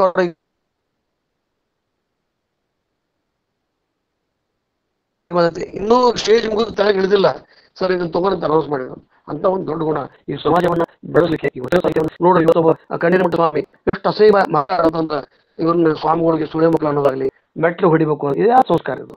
ಇಂಥವ್ರು ಮಾಡುವಂಥ ಸಂದರ್ಭದಾಗ ಗಣಾಚಾರಿಯಾಗಿ ಬೆಂಗಳೂರಿಂದ ಬಂದು ಅಮೆರಿಕ ಬಂದಾಗ ಬೆಂಗಳೂರಿಗೆ ಕಾರ್ ಬಂದು ಬಾಗಲಕೋಟೆಗೆ ಬಂದು ಬಾಗಲಕೋಟೆಯಿಂದ 4 ದಿವಸ ಬಂದ್ರು ನಮ್ಮ ಬಿಜಾಪುರಕ್ಕೆ ಒಂದು ಹೋರಾಟಕ್ಕೆ. ಎಲ್ಲ ಹೋರಾಟದೊಳಗೆ ಪಾಲ್ಗೊಂಡ್ರು.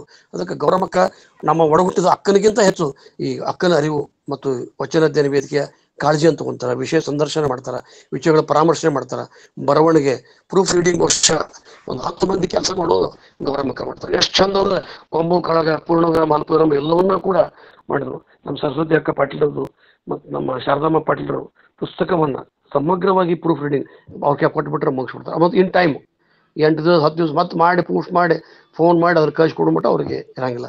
ಹಿಂಗಂತ ಒಡ ಹುಟ್ಟಿದ ಅಕ್ಕನಾದಂಥ ಗೌರಮ್ಮಕ್ಕ ನಾಶಿ ಅವರಿಗೆ, ಅವರ ಕುಟುಂಬದ ಸದಸ್ಯರಿಗೆ ಮತ್ತು ಈ ಅಕ್ಕನ ತಂಡದ ಎಲ್ಲ ಸದಸ್ಯರಿಗೆ ಎಲ್ಲರಿಗೆ ನನ್ನ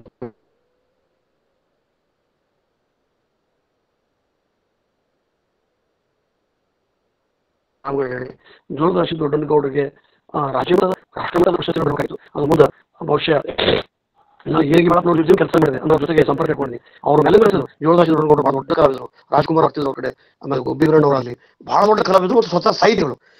ನಾಟಕಗಳನ್ನು ಬರೆದಿದ್ರು. ಏನಿಗೆ ಬಳಪ್ಪ ಕಲಾವಿದರು, ಅವರ ನಾಟಕ ಸಾಹಿತಿಗಳಲ್ಲ. ಹಿಂಗಾಗಿ ಏನಿಗೆ ಬಳಪ್ಪ ಅಂದ್ರು, ನಾನು ಇವತ್ತು ಏನಾದ್ರೂ ಇದ್ದಂದ್ರೆ ನನಗಾಗಿಯೇ ಬರೆದಂತ ಹಾಡಂದ್ರೆ ಹೋಗಿ ಬರ್ತೀನಿ ನಾವು ಅಂತ ತಕೊಂಡು ಏನಿಗೆ ಬಳಪ್ಪ ಹೇಳ್ತಿದ ಮೇಲೆ ಹೇಳ್ತಿದ್ರು. ಹಿಂಗಾಗಿ ನಮ್ಮ ಅರ್ಜುನವರ ಜೊತೆಗೆ ಒಡನಾಟ ನಾನು ಅವ್ರನ್ನ ಕಂಡಿದ್ದೆ. ಬಹಳ ಸರಳ ಸಜ್ಜನಿಕೆ, ವ್ಯಾಪಾರ, ನಿಗರ್ವಿ. ಯಾರಾದ್ರೂ ಯಾವ್ದಾದ್ರು ವಿಷಯ ಬಗ್ಗೆ ಕೇಳಿದ್ರೆ ಅವ್ರಿಗೆ ಉತ್ತರ ಕೊಡ್ತಕ್ಕಂಥವ್ರು. ಅವರು ನೂರಾರು ಪುಟಗಳ ಬರೆದಂತ ಗಮಕಗಳನ್ನ, ತ್ರಿಪದಿಗಳನ್ನ ಬರೆದಂತ ಯಾತ್ರಿಕ ಅಂತಕ್ಕಂಥ ಅವ್ರು ಅಂಕಿತನಾಮ. ಅವುಗಳು ನನ್ನೊಳಗ ಹುಡುಕಾಡಿ ನಾನು ನಿಮ್ಗೆ ಕೊಡ್ತೀನಿ. ಒಬ್ಬ ಒಳ್ಳೆಯ ಸಾಹಿತಿಯನ್ನ, ಶರಣ ಸಾಹಿತ್ಯವನ್ನ, ಅಪ್ಪಟ ಬಸವ ಭಕ್ತರನ್ನ ಪರಿಚಯ ಮಾಡ್ತಕ್ಕಂಥ ಕಾರ್ಯವನ್ನ ತಂಡವ ವಹಿಸಿತ್ತು. ಆ ತಂಡವನ್ನ ನನ್ನ ಸಹೋದರ ಕಷ್ಟ PhD ಮಾಡೋದು, PhDಕ್ಕಿಂತ ಮಾಡಿದ್ರೆ ಇದಕ್ಕಿಂತ ಹೆಚ್ಚಿಗೆ ಏನಲ್ಲ. ಅವ್ರೇನು ಬದಲಾಗೋದಿಲ್ಲ. PhD ಮಾಡಿದ್ರು ಇಷ್ಟ ಲವಲವಿಕೆಯಿಂದ ಆಸಕ್ತಿಯಿಂದ ಕೆಲಸ ಮಾಡ್ತಾರೆ. ಅವರಿಗೆ ಮತ್ತು ಸಹೋದರಿ ಗೌರಮ್ಮಕ್ಕ ಅವರಿಗೆ ಪರಿಣಾಮಗಳನ್ನ ಹೇಳ್ತಾ ನನ್ನ ಮಾತು ಇವರಾಮ್ ಹೇಳ್ತಾರೆ. ಶರಣ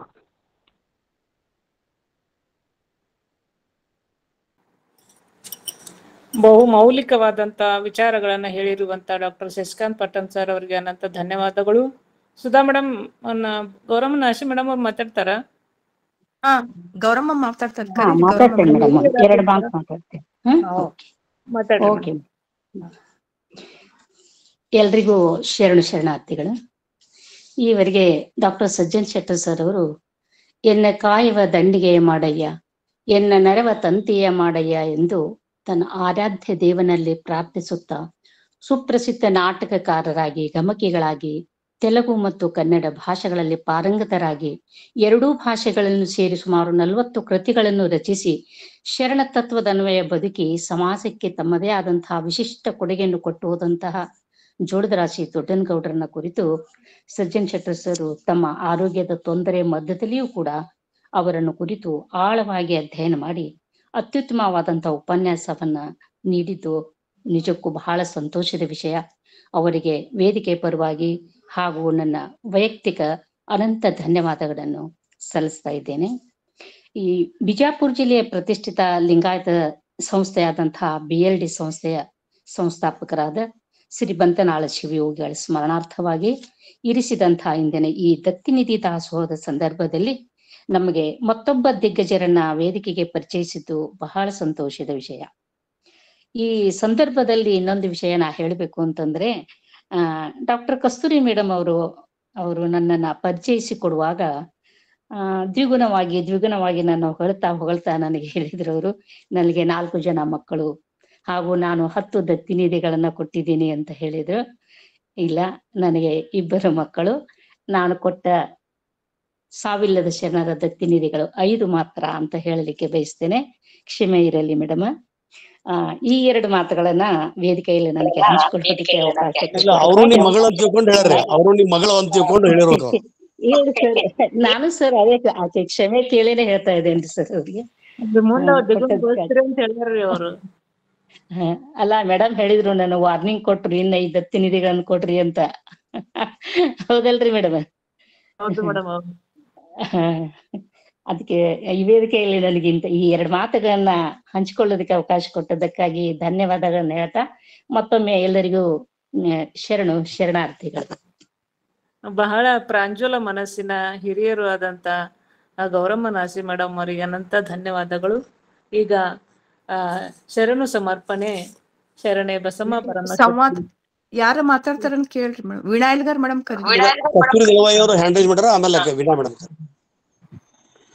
ಕಸ್ತೂರಿ ದಳವಾಯಿ ಮಾತಾಡ್ರಿ. ಎಲ್ಲರಿಗೂ ಶರಣಾರ್ಥಿ.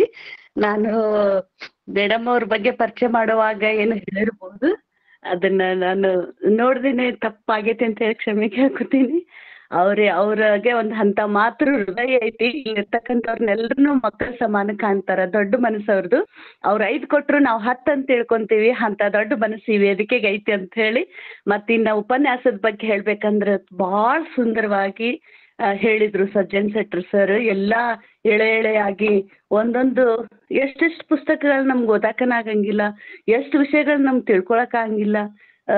ಡಾಕ್ಟರ್ ಶಶಿಕಾಂತ್ ಪಟ್ಟಣ್ ಸರ್ ಅವರಿಗೆ ನಾನು ಧನ್ಯವಾದ ಹೇಳ್ತೀನಿ. ಯಾಕಂದ್ರೆ ಎಷ್ಟು ಓದಿದ್ರು ನಮ್ಗೆ ಕಡಿಮೆನ, ಎಷ್ಟು ಸೋರ್ಸ್ ಅನ್ನು ಕೊಡ್ತಾ ಇದ್ದಾರೆ ಇಲ್ಲಿ. ಅದೇ ರೀತಿಯಾಗಿ ಮತ್ತ ಉಪನ್ಯಾಸಕ್ಕೂ ದತ್ತಿ ಕೊಟ್ಟಿದ್ದಕ್ಕೂ ಕೂಡ ಬಹಳ ಸಾರ್ಥಕವಾಯ್ತು ಅಂತ ಹೇಳ್ತೀನಿ. 2 ವೇಟೇಜ್ ಇರುವಂತಹ ವ್ಯಕ್ತಿತ್ವಗಳು. ಮತ್ತೆ ತುಂಬಾ ಚೆನ್ನಾಗಿ ಉಪನ್ಯಾಸ ಮೂಡಿ ಬಂತು ಅಂತ ಹೇಳಿ ನನ್ನ 2 ಮಾತುಗಳನ್ನ ಮುಗಿಸ್ತೇನೆ. ಶರಣಾರ್ಥಿ.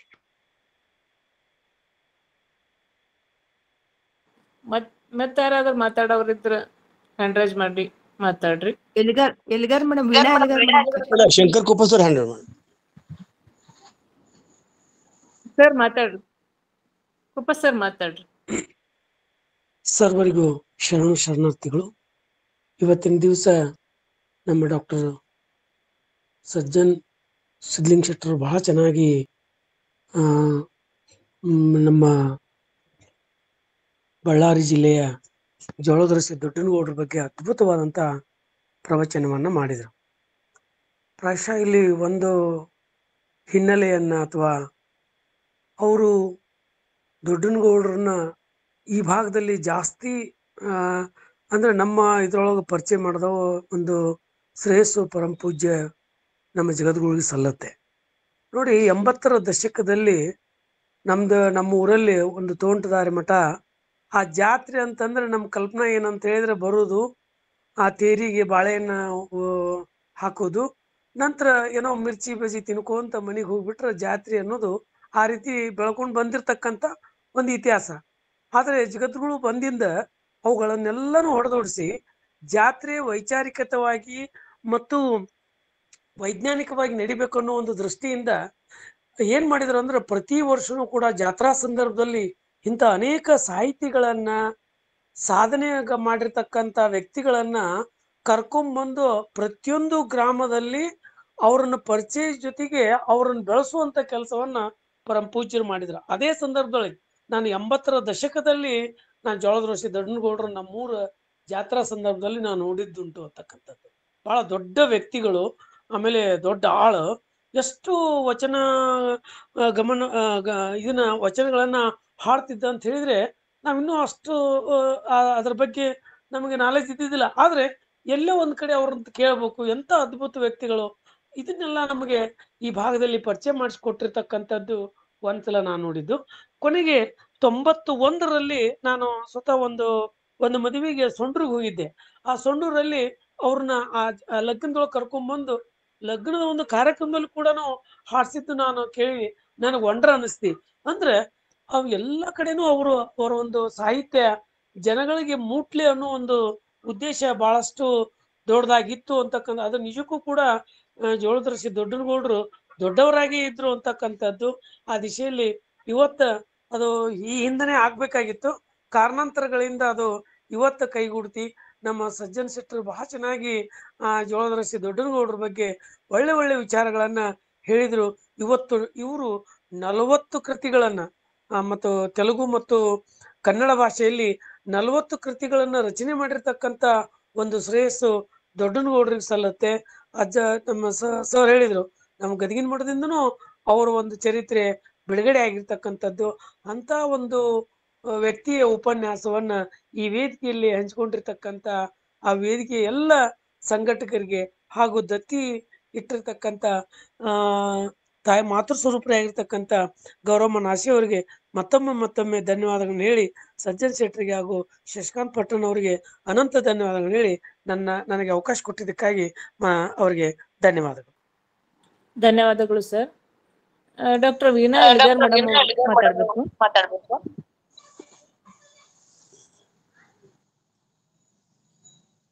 ಅವ್ರು ಇಲ್ಲ ಕಾಣಿಸ್ತಿದ್ರಿ. ಒಂದ್ ನಿಮಿಷ, ಡಾಕ್ಟರ್ ಸಜ್ಜನ್ ಶೆಟ್ಟರು ಈಗ PhD ಸಬ್ಮಿಟ್ ಮಾಡಕ್ ಬಂದಿರಬಹುದು. ಇಂಥ ಸಂದರ್ಭದಲ್ಲೂ ಕೂಡ ಉಪನ್ಯಾಸ ಕೊಡ್ತಾರ. ಅವ್ರಿಗೆ ಒಂದು ಕೋರಿಕೆ ಮಾಡಿದೆ. ಸುಮಾರು ನಮ್ಮಲ್ಲಿ ಒಂದು 6-7 ಉಪನ್ಯಾಸವನ್ನು ಕೊಟ್ಟಾರ ಅವರು. ಅವುಗಳೆಲ್ಲವನ್ನ ಸುದೀರ್ಘವಾದಂಥ ಒಂದು ಲೇಖನ ಮಾಡಿ ಬಿಡಿ ಬಿಡಿ ಲೇಖನಗಳು ಮಾಡಿ ಮತ್ತಷ್ಟು ಅವರ ಉಳಿದ ವಚನ ಸಾಹಿತ್ಯಕ್ಕೆ ಶರಣ ಸಾಹಿತ್ಯಕ್ಕೆ ಸಂಬಂಧಪಟ್ಟಂತ ಲೇಖನಗಳಿತ್ತಂದ್ರೆ ಅದನ್ನು ಪ್ರಕಟ ಮಾಡಿ ಪುಸ್ತಕ ಮಾಡಬೇಕು ಅಂತಕ್ಕಂಥ ಒಂದು ಕೋರಿಕೆ ಐತಿ. ಆದಷ್ಟು ಬೇಗ ಸಜ್ಜನ್ ಶೆಟ್ಟರು ನಮ್ಮ ಆಶೆಯನ್ನು ಪೂರೈಸಬೇಕು ಅಂತ ತಿಳ್ಕೊಂಡು ನಮ್ಮ ಯಾವುದೇ ಒಂದು ಆರ್ಥಿಕ ಹೊರೆ ಅವ್ರಿಗೆಲ್ಲ ನಮ್ಮ ಒಂದು ಪ್ರೀತಿ ಅಭಿಮಾನದಿಂದ ತಾವು ಅವ್ರಿಗೆ ಅರ್ಪಿಸ್ತೀವಿ.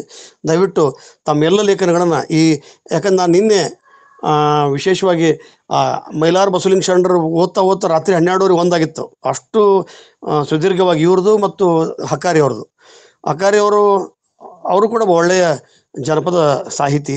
ನನಗನಿಸುತ್ತೆ ಒಮ್ಮೊಮ್ಮೆ ಎಲ್ಲಿ ನಮ್ಮ ಸಜ್ಜನ್ ಶೆಟ್ಟರು ಸರ್ ಹಕಾರಿ ಅವ್ರನ್ನ ಮೀರಿಸುವಂಥ ಒಬ್ಬ ಒಳ್ಳೆಯ ಸಾಹಿತಿ ಆಗ್ತಾರ ಅಂತಕ್ಕಂಥ ಒಂದು ಅಭಿಮಾನ ನನಗೈತಿ. ಅದಕ್ಕೆ ಅವ್ರು ಬಿಡಿ ಲೇಖನಗಳನ್ನು ದಯವಿಟ್ಟು ಇದು ಎಲ್ಲರಿಗೂ ಕೂಡ ಅವ್ರೊಬ್ಬರಿಗೆ ಅಂತಲ್ಲ, ಕೌಜಗಿರಿ ಮೇಡಮ್ ಆಗಿರ್ಬೋದು, ಎಲ್ಲರಿಗೂ ಹೇಳಿದ್ದೀನಿ ನಾನು, ದಳವಾಯಿ ಮೇಡಮು, ಬಸಮ್ಮ ಅವ್ರಿಗೆ ಎಲ್ಲರಿಗೂ ಹೇಳ್ತಾ ಇದ್ದೀನಿ. ನಮ್ಮ ವೇದಿಕೆಯಿಂದ ನಾವು ಪ್ರಕಟ ಮಾಡೋಣ. ಅದಕ್ಕೆ ಸಜ್ಜನ್ ಶೆಟ್ಟರ ಒಂದು ಅಧ್ಯಯನಶೀಲತೆ ಭಾಳ ಆಳವಾಗಿ ವಿಸ್ತಾರವಾಗಿ ಅವ್ರು ಅಧ್ಯಯನ ಮಾಡ್ತಾರೆ. ಒಂದು ಯಾವುದೇ ವಿಷಯ ಕೊಟ್ರೆ ನಾನು ಅವ್ರನ್ನ ಭಾಳ ಸಲ ನೋಡೀನಿ. ಯಾವುದೇ ಒಂದು ವಿಷಯ ಕೊಟ್ಟರು ಕೂಡ ಅದಕ್ಕೆ ನ್ಯಾಯವನ್ನು ಒದಗಿಸ್ತಾರೆ. ಅದಕ್ಕೆ ಆ ವಿಷಯವನ್ನ ತಗೊಂಡು ಅವ್ರು ಮಾತಾಡ್ಲಿ ಅಂತ ತಿಳ್ಕೊಂಡು ಹೇಳ್ತಾ ನನ್ನ ಮಾತಿಗೆ ವಿರಾಮ ಮಾಡ್ತೀನಿ. ಸರ್ ಆದಷ್ಟು ಬೇಗ ಅವನ್ನೆಲ್ಲ ಲೇಖನಗಳನ್ನ ಕುಡಿಸಿ ತಮ್ಗೆ ಮುಟ್ಟಿಸ್ತೀನಿ ಸರ್. ಆಮೇಲೆ ವಿಶೇಷವಾಗಿ ಇವತ್ತ ಈ ಜೋಳದಾಸಿ ಬಗ್ಗೆ ನಾನು ಅವರ ಈ ಹೋಗಿ ಬರ್ತೇನವ್ವ ಮತ್ತು ಅವರ ಹಲವಾರು ಪದ್ಯಗಳನ್ನ ಗಮಕದ ಶೈಲಿಯಲ್ಲಿ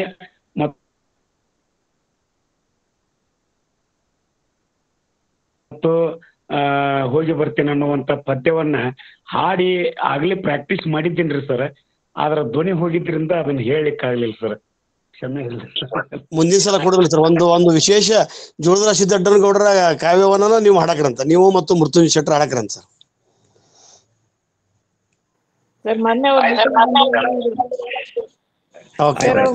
ಮೀಟಿಂಗ್ ಬಂದಾಗ ವಿಷಯ ಮಿಸ್ ಆಗಿತ್ತು. ಇವತ್ತು ಅವಕಾಶ ಇತ್ತು, ನಮಗೂ ಕೇಳೋ ಅವಕಾಶ ಇತ್ತು. ಧನ್ಯವಾದಗಳು ಸರ್. ಮಾತಾಡೋರಿದ್ರು ತುಂಬಾ ಧನ್ಯವಾದಗಳು. ನಾಳೆ ಆಧುನಿಕ ಕನ್ನಡ ಕಾವ್ಯದೊಳಗ ಅಕ್ಕಮಹಾದೇವಿ ಅಂತಕ್ಕಂಥ ವಿಷಯವನ್ನ ಡಾಕ್ಟರ್ ಸರ್ವಮಂಗಳ ಕುದುರಿ ಅಂತಕ್ಕಂಥವ್ರು ಅವ್ರ ಮೇಲೆ PhD ಮಾಡಿದ್ದಾರೆ. ಬಹಳಷ್ಟು ವಚನ ಸಾಹಿತ್ಯವನ್ನು ತಿಳ್ಕೊಂಡವರು ಅವರು ಮಾತಾಡ್ತಾರೆ. ಅದು ಶರಣೆ ಮಾದೇವಿ ತೆಗ್ಗಿ ಮೇಡಮ್ ಅವರ ತಮ್ಮ ತಂದೆ ಚಿಕ್ಕಪ್ಪನ ಹೆಸರಲ್ಲಿ ಶರಣ ಶಿವಲಿಂಗಪ್ಪ ಗುರುಪಾದಪ್ಪ ತೆಗ್ಗಿ ಮತ್ತು ಚಿಕ್ಕಮ್ಮ ಪಾರ್ವತಿ ಶಿವಲಿಂಗಪ್ಪ ತೆಗ್ಗಿ ಅವರ ಹೆಸರಿನೊಳಗ ಉಪನ್ಯಾಸವನ್ನು ಇಟ್ಟಾರ. ಇವರು ಸರ್ವಮಂಗಳ ಕುದುರಿ ಅವರು ಉಪನ್ಯಾಸಕರು, MVA ಮಹಿಳಾ ಕಾಲೇಜು ವಿದ್ಯಾನಗರದೊಳಗ. ಅದಕ್ಕೆ ತಾವೆಲ್ಲರೂ ಕೂಡ ಹೆಚ್ಚಿಗೆ ಸಂಖ್ಯೆಯೊಳಗೆ ಬರ್ರಿ, ಒಳ್ಳೆ ಉಪನ್ಯಾಸಗಳನ್ನ ಕೇಳೋಣ. ಮತ್ತು ಅವುಗಳನ್ನ ನಾನು ಹೇಳ್ದಂಗೆ ಲೇಖನ ರೂಪದೊಳಗ ತರೋಣ. ನಾನು ಯಾಕಂದ್ರೆ ದೇಸೂರು ಸರ್ಗೂ ಹೇಳಿದೆ, ಅವರು ಸಣ್ಣವರ ಮಾಡಿ ಬರೀರಿ ಸರ್ ಅಂತ. ಆದ್ರ ಈಗ ಸದ್ಯ ಫಸ್ಟ್ ಪ್ರಯಾರಿಟಿ ಅಂದ್ರೆ ಅವ್ನ ಅರ್ಜೆಂಟ್ ಅಂತಂದ್ರೆ ಅದು ನಮ್ಮ ಸಜ್ಜನ್ ಶೆಟ್ಟರು ಮಾಡಬೇಕು ಅಂತ ತಿಳ್ಕೊಂಡು ಹೇಳ್ತಾ ಅವ್ರ ಆರೋಗ್ಯ ಬೇಗ ಸುಧಾರಿಸಲಿ, ಇನ್ನೂ ಹೆಚ್ಚಿನ ಕಾರ್ಯಕ್ರಮಗಳ ಉಪನ್ಯಾಸಗಳನ್ನ ಕೊಡ್ಲಿ ಅಂತ ಅವ್ರಲ್ಲಿ ಕೇಳ್ಕೊಂತೀನಿ. ಮತ್ತೆ ಯಾರು ಮಾತಾಡ್ತಾರೆ? ಈಗ ಶರಣ ಸಮರ್ಪಣೆ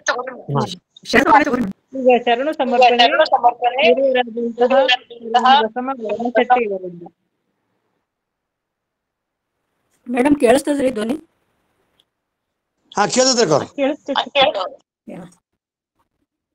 ಓಂ ಶ್ರೀ ಗುರು ಬಸವಲಿಂಗಾಯ ನಮಃ. ಎಲ್ಲರಿಗೂ ಶರಣಾರ್ಥಿಗಳು.